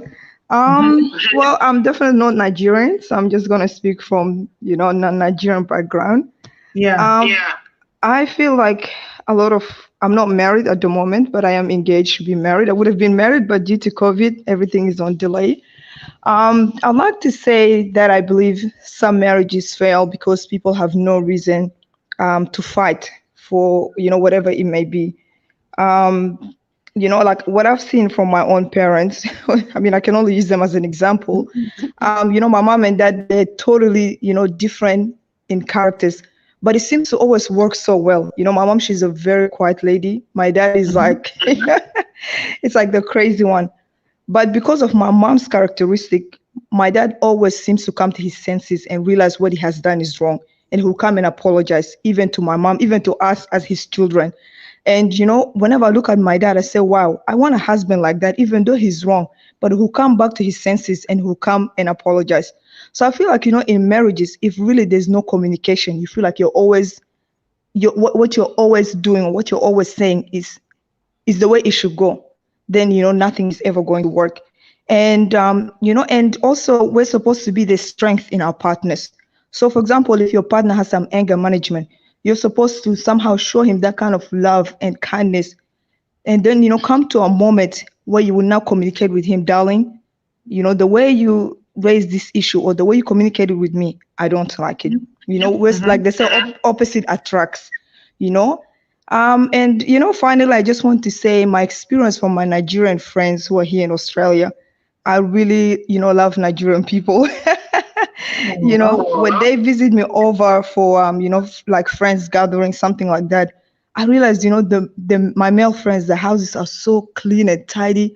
They're hardworking. They always cook these Nigerian foods. And I said, wow, my culture is so different though. In my country. I wouldn't really want to say it. You don't want to say. I think yeah. Sorry? Yeah, you Ghanaian. No, I'm from East Africa. I wasn't raised there. I was born, but I wasn't raised. My parents are Sudanese, but I wasn't raised there. I was actually raised in Australia and in Egypt. And so I really appreciate those, Nigerian men. When I look at them, I say, wow, I wish some of my brothers in my culture could actually step up, and be like them, because that's why a lot of African girls, let me say here, are attracted to Nigerian guys, because they really show this image. And I have a lot of conversation about them, about marriage and things like that. And my friends, they're very open-minded. They themselves, they disagree with the way, Nigerian culture, are. And as their friend, they always, appreciate me when I achieve something. They always congratulate me. They always, push me to do more. So, you know, when I hear a lot of this, like some people have this negative mindset about Nigerian guys, I'm like, well, my experience is very different. I don't know. Maybe Nigerian men in UK, in USA, there's something wrong with their brains, but the one in Australia, we really appreciate them and we really love them. Thank you, Queen. Thank you so much. Yeah. All right. You're welcome. Have a good night, everyone. Have a good night. I hope you end up with a good Nigerian man. One thing I've found is that non-Nigerian women always appreciate Nigerian men more. Correct me if I'm wrong. We Nigerian women have a very high expectations. Like because we give a lot, we expect a lot. But you know what I've come to find out? Men from other African countries are not even near what Nigerian men bring to the table. Let's be honest. Nigerian men compared to other African, she says she's from somewhere in East Africa. Nigerian men are they try. Not all of them, but most of them, they try. Yeah. Like she was saying that some of them will not even do half of the things that Nigerian men do. So sometimes the good ones, make we appreciate them. Nigerian women have a very high expectation of Nigerian men. That's I know. Hello, Mark. Hello, can you hear me? Yeah, I can hear you clearly. Yeah, how you doing? I'm all right. Nice to speak with you. Thank you. Where are you joining us from, Mark? I'm from Lagos. Oh, you're in Lagos. Yep. Hi, it's Naija. Well, ups and downs. Also, that's so good to have somebody from Nigeria. I've never had anybody calling from Nigeria. How far now? What did they happen? We do. Now, why did they do for that side? That man, we go. Let's not even go there. Welcome, my brother. Oh yeah. What do you want? So I think like I have a theory. I think everybody can agree that no marriage is perfect, right? I think that's something that we can all agree, no matter how different our opinions are. Everybody will always say no marriage is perfect. So I think the reasons why a lot of marriages struggle. If I was having a conversation with a young colleague who is just like 32 and he just got divorced after 2 years of marriage, and these are Nigerians who not like abroad or anything. Because anyhow now, the way Nigerians because for Nigeria now, it is self the fear person. So I think my theory is nobody really knows what they are willing to live with for the rest of their life in terms of the compromise. So I mean, no marriage. I'm sure you've seen pictures of old people, like 80-year-old, 90-year-old couple, and they look so happy. But you know, if you really look deeper, you probably see, the man has been a very unfaithful husband when he was young, or even beat her when he was young. But because they just managed to struggle and stay true, and then you look at them at old age, and everything looks perfect. But the truth is that maybe the woman was okay with that compromise of living with somebody who had many concubines. So she was ready to live with that compromise. And then that marriage can last for 50 years. But I think what's happening now is that people are getting more and more exposed, and they realize that, you can get more out of your life, and they are willing to compromise less. I mean, you can compromise, which is fine, but sometimes that compromise is not worth it. So you don't really know what you can take or not take until you get, married to somebody. And you are faced with it. You never know what you can tolerate. Yeah, you never know. And I think some people might be lucky. You just get matched with somebody. It's just that until you get married, you can never really tell. Yeah. And that's where you don't really decide, okay, I don't think I can live like this. And the more exposed you are, the more you realize that you can achieve more. Maybe it's the marriage that is holding you down. And then you say, but this thing is the rest of your life. So that's the other thing. Are you ready to spend the rest of your life with this compromise? It might be maybe compromise of children, compromise of a cheating partner, compromise of you being the breadwinner as a woman, or all those things. But we all say, marriage is not perfect, but what level of imperfection are you ready to live with? So I think that's the biggest challenge. And sometimes people are lucky, they just get matched with people. There are some women that are very comfortable, they don't mind their men going outside, sleep around, but it's as long as he comes back. And that's a happy marriage for her. But for someone else, that level of compromise is not available. It's a no-no. So I think sometimes we don't even know the level of compromise we're willing to take. I think a lot of older marriages, traditional marriages, a lot of women were living with a lot of things that people cannot live with today. It's just like the feminist movement in America, how it started. Somebody wrote a book, and a lot of women realized that the lives they were living was less than, like, they were not living up to their potential. And that's what started the feminist movement. A lot of them realized they were just living as women at home and doing nothing yet. So it's when you realize that you can achieve more, you feel you now realize you can't compromise on certain things. So I think it's very, no matter how much communication, sometimes it might not work. Some people might need to get married once, 2, 3 times to really get it right. So we pray that we don't get married 2, 3 times, but sometimes you never plan this thing, like you said. Nobody knows. But I'm saying for some. To, what's his name? FFK. Before we get it right. I think that one. We don't want to be serial marriage people marrying different people every year. No, I think that one, maybe there's a bit of mental. I think, my brother, you needs to happen. True. His village people need to prayer meeting for him. They need to do a village meeting for him. You should stop disgracing his village. It's just the same thing I say. Maybe the women he's meeting are not ready to compromise with that kind of. You see the kind of woman he's carrying up. I don't see the one he don't go carry now. One small girl. That girl is not up to 30. He don't go carry at his age. How is it going to work? Then he will start controlling her. It won't work now. You see that the one is carried now. He always likes very young girls. And when the girls start to rebel now, he go start to beat them. Go shell. Before you know, the girl don't run. You know? Yeah. You're right. Absolutely right. Yeah. So, hey, thanks. Thank you very much, Mark. You do well, though. You don't marry. Yeah, I'm married like 10 years now. And you guys are happy? Well, like you said, nothing is perfect. But yes, we are fine. I want to hear you talk, say, I'm happy, but I don't know if she's happy. You have to ask her. Yeah, we are fine. We are fine. That's good. That's good. That's good. Keep doing your work. Do all the things that you're supposed to do, and just help her so that, because women, we don't really like divorce. Not we say we like divorce, but it gets to a point where women don't take them again. You think about your sanity, your peace of mind, your happiness. When a woman checks out of a marriage or a relationship emotionally, it's difficult. Yeah, I agree. I think women can take a lot. That's why all the older marriages like that we think were very good marriages, a lot of them were just women who were just ready to accept a lot of stuff. I think and that's a lot of our mothers. Another thing is that a lot of our mothers, why those marriages lasted long was that they turned all their affection on their children. They just forget the man. Exactly. So everything was. That's why they were overprotected. Their children is their life. You understand? Yeah. So that's the same thing we're saying. Is the compromise. They're ready to compromise on whether it was romance or love or whatever you call love or whatever it is. So they're ready to compromise that and ready to live with that for the rest of their life. So that's the other thing that we keep forgetting.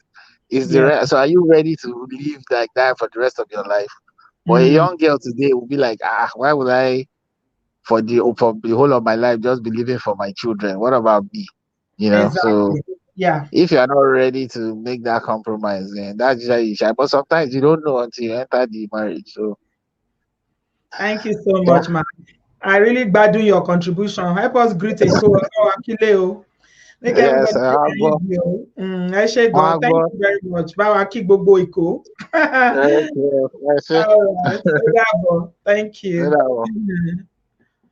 I've got Etel. Etel has been waiting for some time now. Let me add Etel. And then lastly, Renee. Morgana, I've been waiting too much. Etel. Yes. Let me call you the way we call it in Nigeria, Etel. Etel, I know. I was in Nigeria. They were calling me Etel. That's why we call it in Nigeria, is Etel. I know. I lived in Nigeria for some time. My father was teaching there. All right. Okay. Where are you at the moment? I'm in the US. I'm from Ghana. Go on.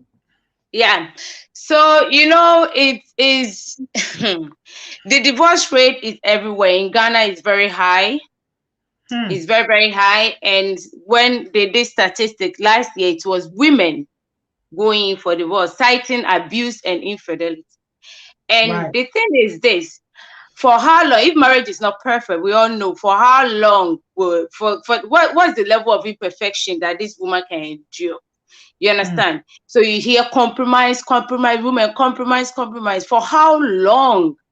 For how long? I've been married with my husband in the US we have 3 children for almost 15 years now, and we are very, very happy. Very, very happy. Because last time I asked my husband, I said, why are there so many divorces among Africans over here? He said, because of ego.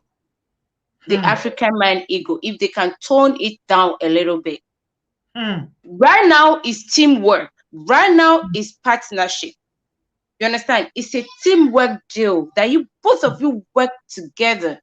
Look, this COVID, I was at home because of it affected my job. I wasn't working, so I was taking care of the kids at home. As Nelson said, traditional woman. My husband put the finances, his money, everything inside my hand. You understand? At that moment, to take over. And that's it. So if you talk about traditional men, most of this, if you can say the truth, in Naija and in Ghana, in African country, when you see housewife, most of them, you know it's a housewife because the hair is unkempt, no better clothes. You can see that woman is suffering because you need to ask money. So if you're a traditional man, make sure the woman has the finances in her hand. Because in Oyibo land, a white woman stay at home, doesn't go and ask the husband, I need money to do my hair. I need money to do my nails. I need money to do this. No. Last time New York Times did some research. They said if you should pay women who are housewives a yearly basis, they'll be making over $100,000 and something a year. That's the most difficult job. Being a stay-at-home mom. It's very, very, you know what? Job. You know, Obodo, I can't wait to go to work. I can't wait to go to work. Oh, I can't wait. Right now, my husband come Monday. I am with the kids Monday to Thursday.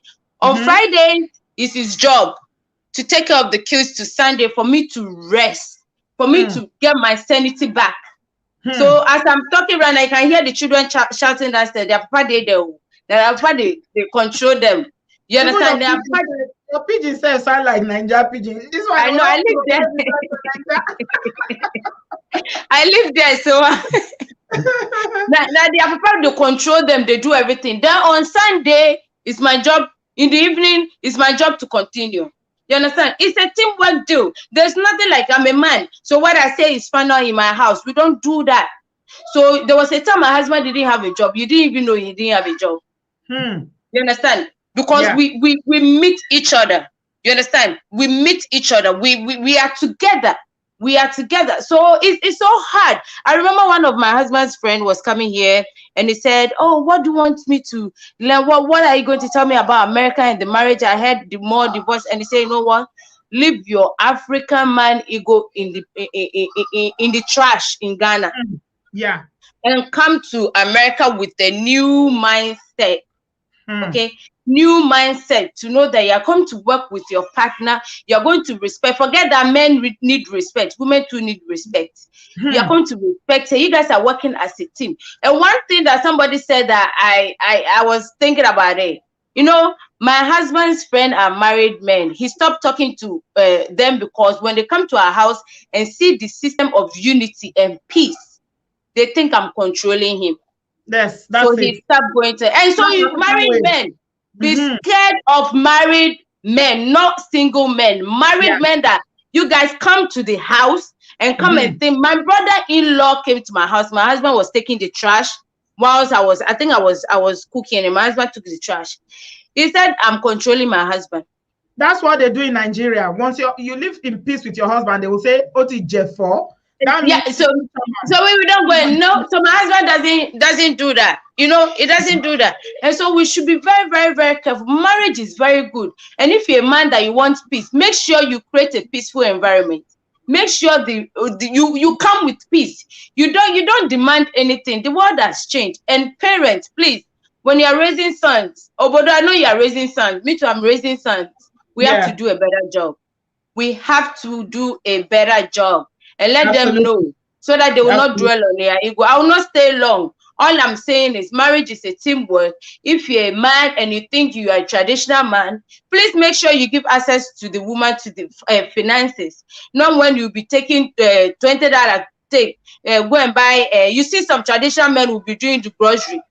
They'll be doing the grocery. The woman will not even get pin to wear clothes or to do hair. So if you're a traditional man, make sure, because Oyibo way you be traditional man, is the wife is in total control of the finances. And if you want peace, make sure you bring peace and stop the abuse, because our culture and the way we preach about religion has created more narcissistic African men than ever. Thank you. Thank you so much, Ethel. Lastly, before I let you go, is your husband Ghanaian? Yes, he's a Ghanaian. He needs to be teaching other men like him, because he doesn't talk. No, because you know what? I feel like we need to hear more from good men like that who have sense, common sense about how this marriage business is done in the Obodo. You understand? We need to. We really need to. Thank you so much. Yeah, he's a very good guy. He always tell me he doesn't want to die of blood pressure, as he's thinking I'm a man for everything. So I remember when we are doing anything in the house, he'd be like, Ethel, come and sit down. I say, you are the head now. Which head?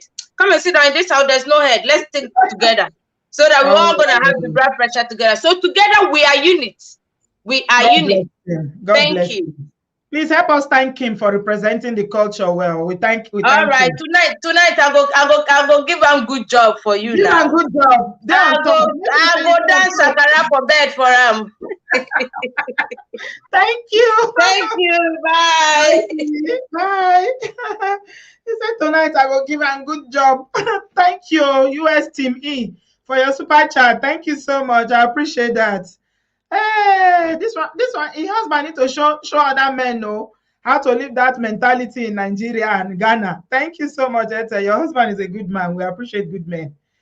Hello, Renee. Hello, good evening. How are you? I'm all right, sweetie. How are you? I am fine, thank you. So I've been listening to your show, and I just wanted to say the last call, I agree with most of what she has said. I am married to a Nigerian. I am a housewife, but I wanted to talk about the breakdown of marriage and why I think there is such a big issue with marriages in the 21st century in comparison to, you know, our grandparents and our great-grandparents.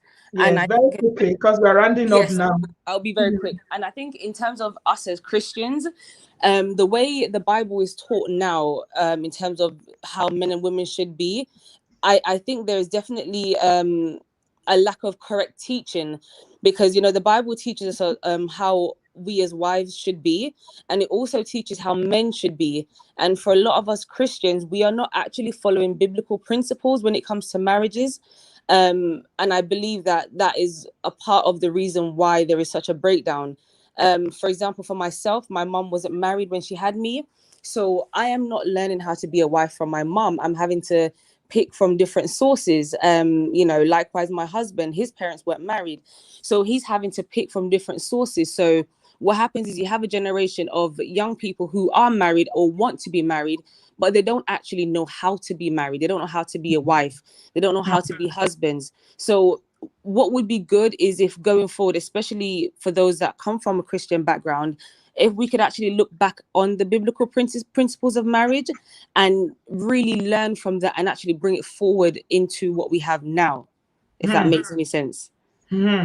But you know one thing, Renee, it's one thing to know what the biblical what the Bible is telling us, or what the biblical interpretation is of marriage. But it's another thing for you to demonstrate it in your day-to-day simple things. Day-to-day life is another thing.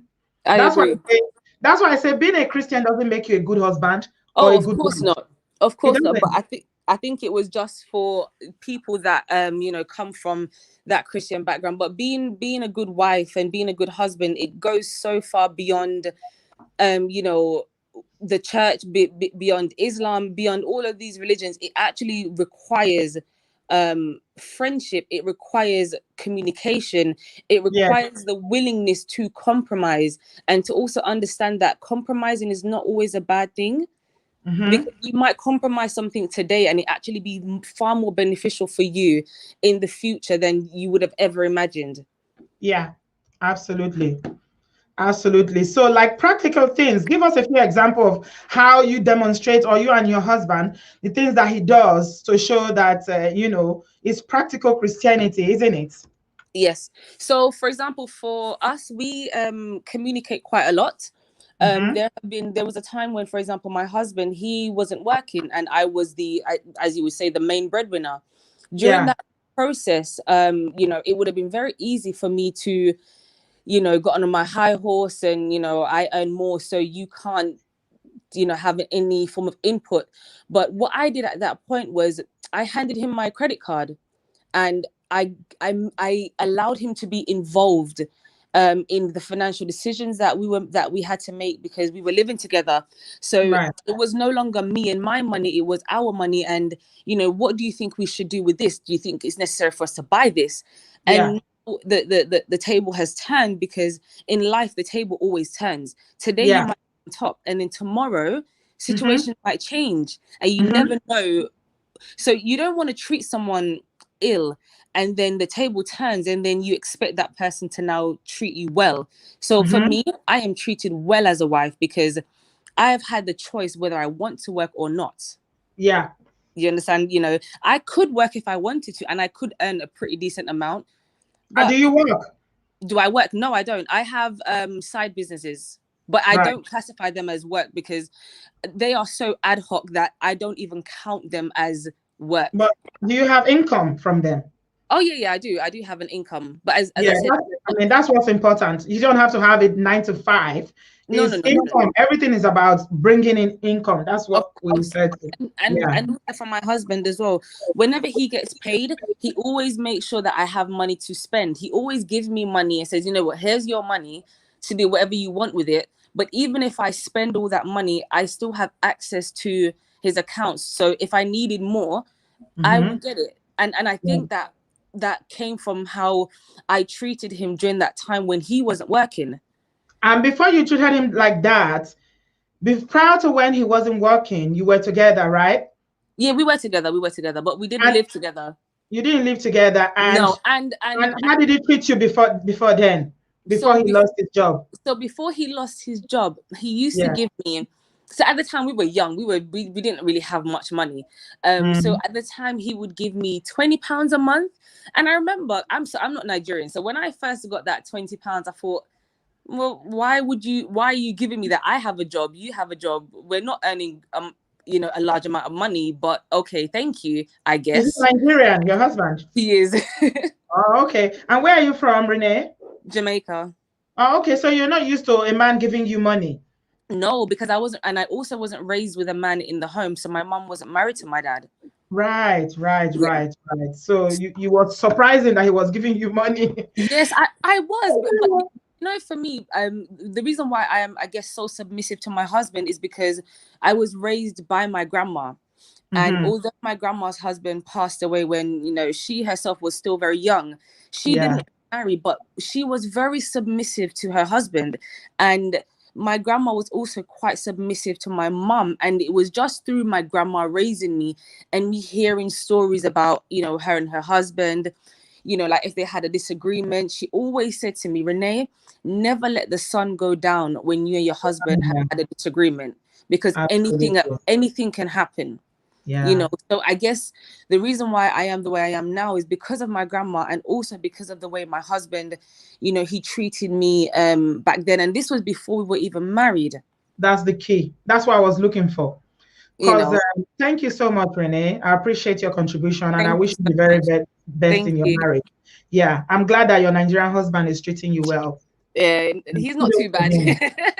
I've heard stories about Nigerian men, but to be honest with you, mine is the opposite. So I'm most Nigerian men are good. The stories is just the minority. You know, the bad ones always get, and you know, bad news always travel far. I'll tell you this one thing. Sorry to continue. One thing before I go. when people first found out my husband was Nigerian, I remember this one lady, Jamaican lady, said, why would you choose a Nigerian? Because they're so abusive, they beat their wives. And I just thought, I don't know what Nigerian man you've met, but the one that I know and the ones that I know, they are not like that. They are actually very nice people. Yeah. Yeah. Thank you very much, Renee. And I wish you the very best in your marriage. Thank you so much. Right. Bye-bye. Bye. Yeah. So yeah, we are almost rounding up now. I can't believe we've done 3 hours again. I cannot end the show without Common Sense Sister talking, but I'll take Latter Glory quickly, then we'll come to Common Sense Sisters and then end. Latter Glory, are you here? Yes, can you hear me? I can hear you. You sound very phonetic, very phonetic. My sister, forget that gist. I'm not funny at all. You're not funny at all? No. Bless you. I've only just recently started following you, my dear sister. It's amazing. I'm just going to be very, well, they speak Oyibo self. Make I get very brief about this whole thing. I just come out of a marriage, so it's not always our Nigerian brothers. I was married to an Englishman for 11 years, and we agreed that I stay at home. It took me years to get a child. So after that, I'm like, I won't leave my child and for somebody else after all the struggles of having my child. So we agreed and I stayed at home. The one thing you have to understand, there is a lot of sacrifice. You stay at home, after some time, over familiarity, they begin to forget. You see, it's a kind of an individual mindset. And also, the sort of people, when, whoever the person is, whether Nigerian, whether English, whether Jamaican, they surround themselves with. And another thing we need to understand is marriage is a spiritual thing. It is a spiritual thing. No matter how kind the person is, no matter if the God factor is not in there, that will change the mindset of an individual. You will be amazed how a very kind person today will become a nightmare tomorrow. We have to understand the spiritual implication of marriage. Because not be man, I bring marriage. Not be our ancestors, I bring marriage. Now God, I bring marriage from the very first. Yeah. But was your husband a Christian? Your ex? He was a Christian. He was a Christian because after some time, all the things we planned to do, the reason I stayed at home was we were going to start a business together. We're going to go into a family business together. Everything. Fast forward 10 years into the relationship, the turnaround, my dear sister, no be here. That's all you on the bill. No, say if they want love, they go love with all their heart. They go spoil you with love, romance, affection. One day they just wake up, say they don't do again. No, now so they don't just be. Now me even say I don't do again because I realized that it be like say for the past 12 years I dey sleep. Now you say you don't do again. Why you talk say you don't do again? Sweetheart, okay. I want to do my master's. Okay, you come, you carry me, you make I not do. We come back. We had a plan to do a lot of businesses together to whatever. We agreed. You stay at home and you look after our only child. After some time, you just switch. Okay, make I go back to school, go do my master's. Give me money, no. Okay, I want to set up business. Give me money, no. The only thing I be the work before. So the only thing you now want me to do, now make I go stand for roads for a shop on the high street, they get minimum wage. Why no one make you advance yourself? I don't know, my dear. I be the question. After some time, I was so down. After some time, because wasn't earning a lot of money. He was earning a lot of money, but at the same time, there was a kind of a controlling factor when it comes to finance. I get this phobia, this fear. And it was always about retirement. I want to retire. I want to be able to do this and do that. Okay, during this period, I've been able to support you to progress in your career. But it's about time I do something for me because I've been at home. Latter Glory, this is what we're saying. If women don't get their own money, some men they use and control them. I'm telling you, to the point, the shopping in the house, now you can do the food shopping. My dear, the thing is that you wake up one morning, personally anyway. I wake up one morning, I don't know myself again. Like when I say I don't know myself, it's like you sacrificed all of this. You cook, you clean. When you want, step down, anytime you step down, no argument. Because sometimes, and a lot of teaching, wherever the house where they go, they worship. A lot of people, they shy away tackling. I'm talking about ministers or people in power in the church, which, our community, how we hold God and church. But they shy away in tackling some fundamental issues when it comes to relationship and marriage. And I make you find that people will bottle things up, and a lot of people will be dying in silence, but they cannot because of the fear of being judged. Absolutely, you are right. Not take more of your time, but it is it's so important that in our community, women, we need to develop ourselves. You need to put things in place, because I'm not a kid. I'm 46 years old. At 46, girl, I come this country with the intention that by the time I'm 40, I won't retire. At 46, I wake up now, and my dear, I don't even know where I won't start from. Now, one of the things that we talk at the beginning of this video, I don't know when you join us, when I started the show, we talked about why the marriages they fail, and one of your own, so when if you identify very quickly, was the foundation. First of all, how you come to that point, say go work. Now it's on our discuss. Did you agree to that? Yeah, we agree to that. We agree to that. Yeah. It's very hard to find an African woman, or let me say Nigeria. We Nigerians are very ambitious, most especially when we come to Europe. We are very we're not lazy people. No, we're not. No. So I don't know. That may have, I don't know the circumstances of your marriage or how things were at that time, but now what thing can use against you be that because work. So in that now what they can use. Now what they can use, and the problem is not that the working. The problem is that I want to improve myself. I wanted to do so. It was like there was this fear of me getting, being better. Or I can't even lay my hands on it, my sister. Somebody is asking in the comment section, I tried counseling. We tried counseling, but the thing you notice is that even when we met a counselor, when they give him an advice like, okay, this is what your wife wants to do. Okay, you support her in this way because I have supported you all these years. You go come house, the house is clean, there is food everywhere, it's tidy, I iron, I wash, I step down when you want to step down with no arguments, whether it's convenient or not. But it's about time I want to do something for myself. It's like there's this fear. This I couldn't put my hand on it. Maybe you just like the arrangement, you don't want any changes. You want things to continue. No, he didn't want any changes, but at the same time, I was dying in silence, my sweetheart. I was dying in silence, because then your confidence it's like you begin to disappear. People see you, you've got a beautiful smile on your face, but nobody really knows what is going on. It's like you are dying slowly but surely inside. When your self-esteem is gone, it affects a lot of things emotionally in somebody's life. My dear. The man has the Oyibo man gets insecurity issues. That was identified as well. That was a big problem, but there was no really reason for that. There are some women, there are some, not just men, not just women, there are men as well that are going through that. I have a friend that is a guy. The waiting the wife they do is unbearable. It's just individuals, but it's so important that they bring the God factor when we are talking about marriage, because there is no level of your academic excellence or whatever it is that can really get into the spirit of a man. Marriage is spiritual. Yeah, absolutely. My dear sister, God bless you for your platform. God bless you. And somebody said here that your latter rain will be greater than your former, in Jesus' name. I receive that in Jesus' name. God does not work with age. Abraham, Sarah, they are typical example. Forget about age. You will do everything that you wanted to do 20 years ago that you won't do. You will still do them. As long as you are determined. Age is not a determinant of what you can be in life. Forget that one. As long as you've come to your realization today, say, I want to go back to school, then why not? Go.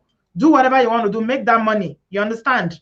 So, I pray for you. It's well with you, my sister. Amen. Thank you. God bless you all so much. Thank you. Thank you, dear. Thank you.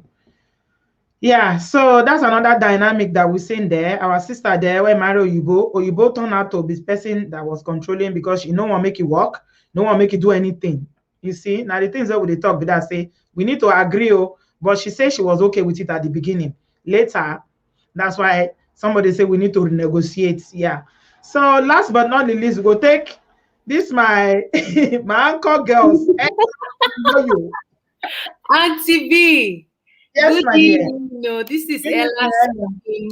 Ella, my love, how are you? I'm doing wonderful. I dey cut carrot because tomorrow we get some orders. We dey make fried rice and things. So I just dey kitchen. But before Yo-Yo go talk, I say make I come make my regular scheduled announcement to the people wey dey here wey never like this video in English.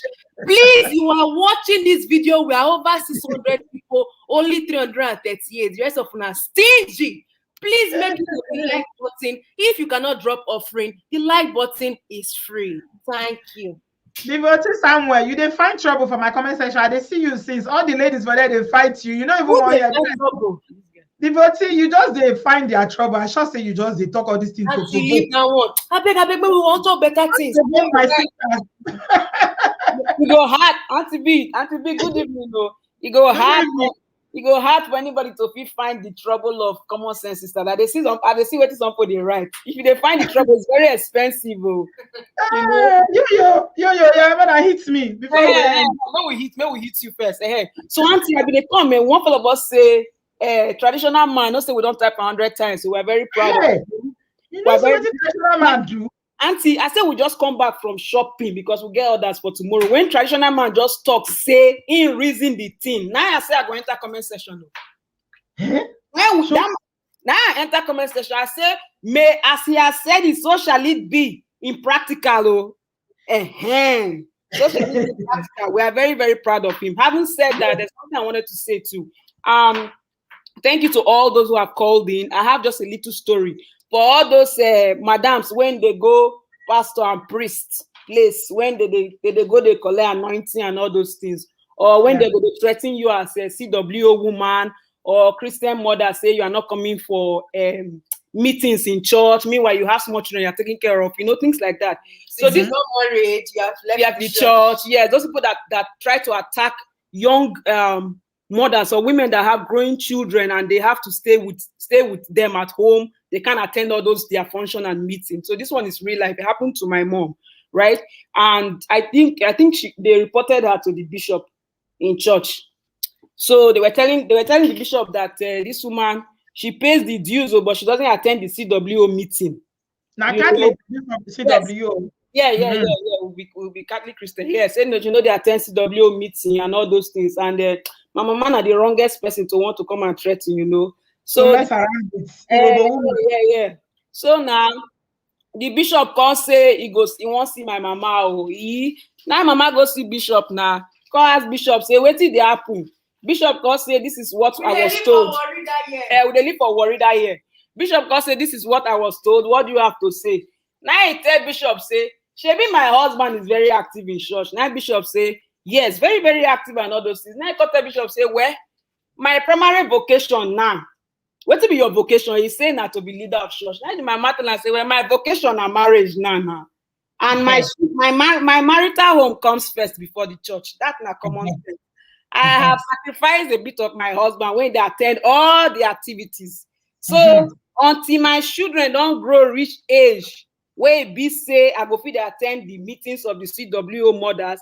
Now that time I go show up because I cannot leave them at home by themselves or be leaving them with the maids when I need to attend to them. As you see, my husband, they active, so where I don't partially sacrifice to the church, they can like that. I be one made the home scatter. Now bishop say, no, madam, you have spoken so well, so much wisdom. What am I saying? All you women, say we know the thing they talk about women. Where we say you go feel say other women they threaten you for church for not coming for events or not coming for social gatherings because you choose to like prioritize your children or like your family. Please don't be ashamed to say no. Because there's enjoyment in front. It's different if you have somebody to help and assist you, but don't feel like need to compromise on that. Now I wait I won't add on for the whole thing. Yeah, that's all I have to say until on Sunday. All right, thank you very much, my dear. Yeah, welcome, Auntie. Have a wonderful evening, and thank you for all that you do. We really, really appreciate you. We appreciate your time. We see that you're looking beautiful every time. Auntie, on Sunday we go compete with this. See, Auntie, Dr. Zani Pamela, we see you. And now you let's come. Yes. Auntie, thank you so much. And have a wonderful evening. Have a wonderful evening. Thank you, everybody that has joined. Okay. Children, no more than CW meeting, not be priority like your children, and your husband. Your husband and your children. Thank you, Anela. Love you girls. Bye. Now then be your priority. Anyway, have you enjoyed our gist today? Have you enjoyed this topic? We've done about 3 hours again, just like joke. Give this video a thumbs up. I gotta go now. We've done over 3 hours. Join me on Sunday. I'm bringing in a male guest. I have a guest on Sunday, and we are going to be talking about the issues when our Black brothers, when they marry an Oyibo woman and when they marry a Black woman, an African sister. Do they love and respect Oyibo more than they love and respect our Black sisters? This is what we're going to be discussing on Sunday. So join us at 6 p.m. 6 p.m. Sunday, this Sunday, 6 p.m. So join me on that day. It's going to be explosive as usual. Thank you so much, everyone. Vivian Vlog, Balaji, thank you. Thank you so much. Everybody that gave me super chat, God will bless you. Your pocket will never be dry. Good measure, press down, shake it together. God will give back unto you. Thank you, Inky London, for joining me. Austin E, thank you, my brother. I appreciate you. Joy Okwara, you're just coming. Oh, thank you, everyone. Clara, I appreciate everybody, and I will catch you in my next video on Sunday. Please give this video a thumbs up. If I say give it a thumbs up, it doesn't mean in the comment section is the thumbs up button. There's a thumbs up button on YouTube. That's the like button. So just smash it if you've enjoyed this very educative conversation. I hope you've learned 1 or 2 things. I've learned quite a lot. And my friend here, More on the Go, just sent me a text. And this is what she had to say. She said, Bridget, relationship is where you started. And this is exactly what people want to hear about. There's a real crisis with relationship out there. I sense men's desperation and anxiety around marriage and women's disinterest and independence. That's a real threat to the guys. So you keep up on diving deeper into this topic, and you will just explode. Maybe 100K subs soon. Great job today. I really enjoyed the show and laughed at your jokes. So funny. Good night. So on that note, I am going to say good night. If you are enjoying our relationship gist, our relationship educational programs, you want us to continue doing this, you know what to do. Thank you so much, guys. I appreciate you. I love you. Have a very good weekend. Enjoy yourself. Oh, my ex-corner. Send me an email. We must find husband for you. Thank you. Thank you. Thank you very much, everyone. Love you. Bye-bye. See you in the next one.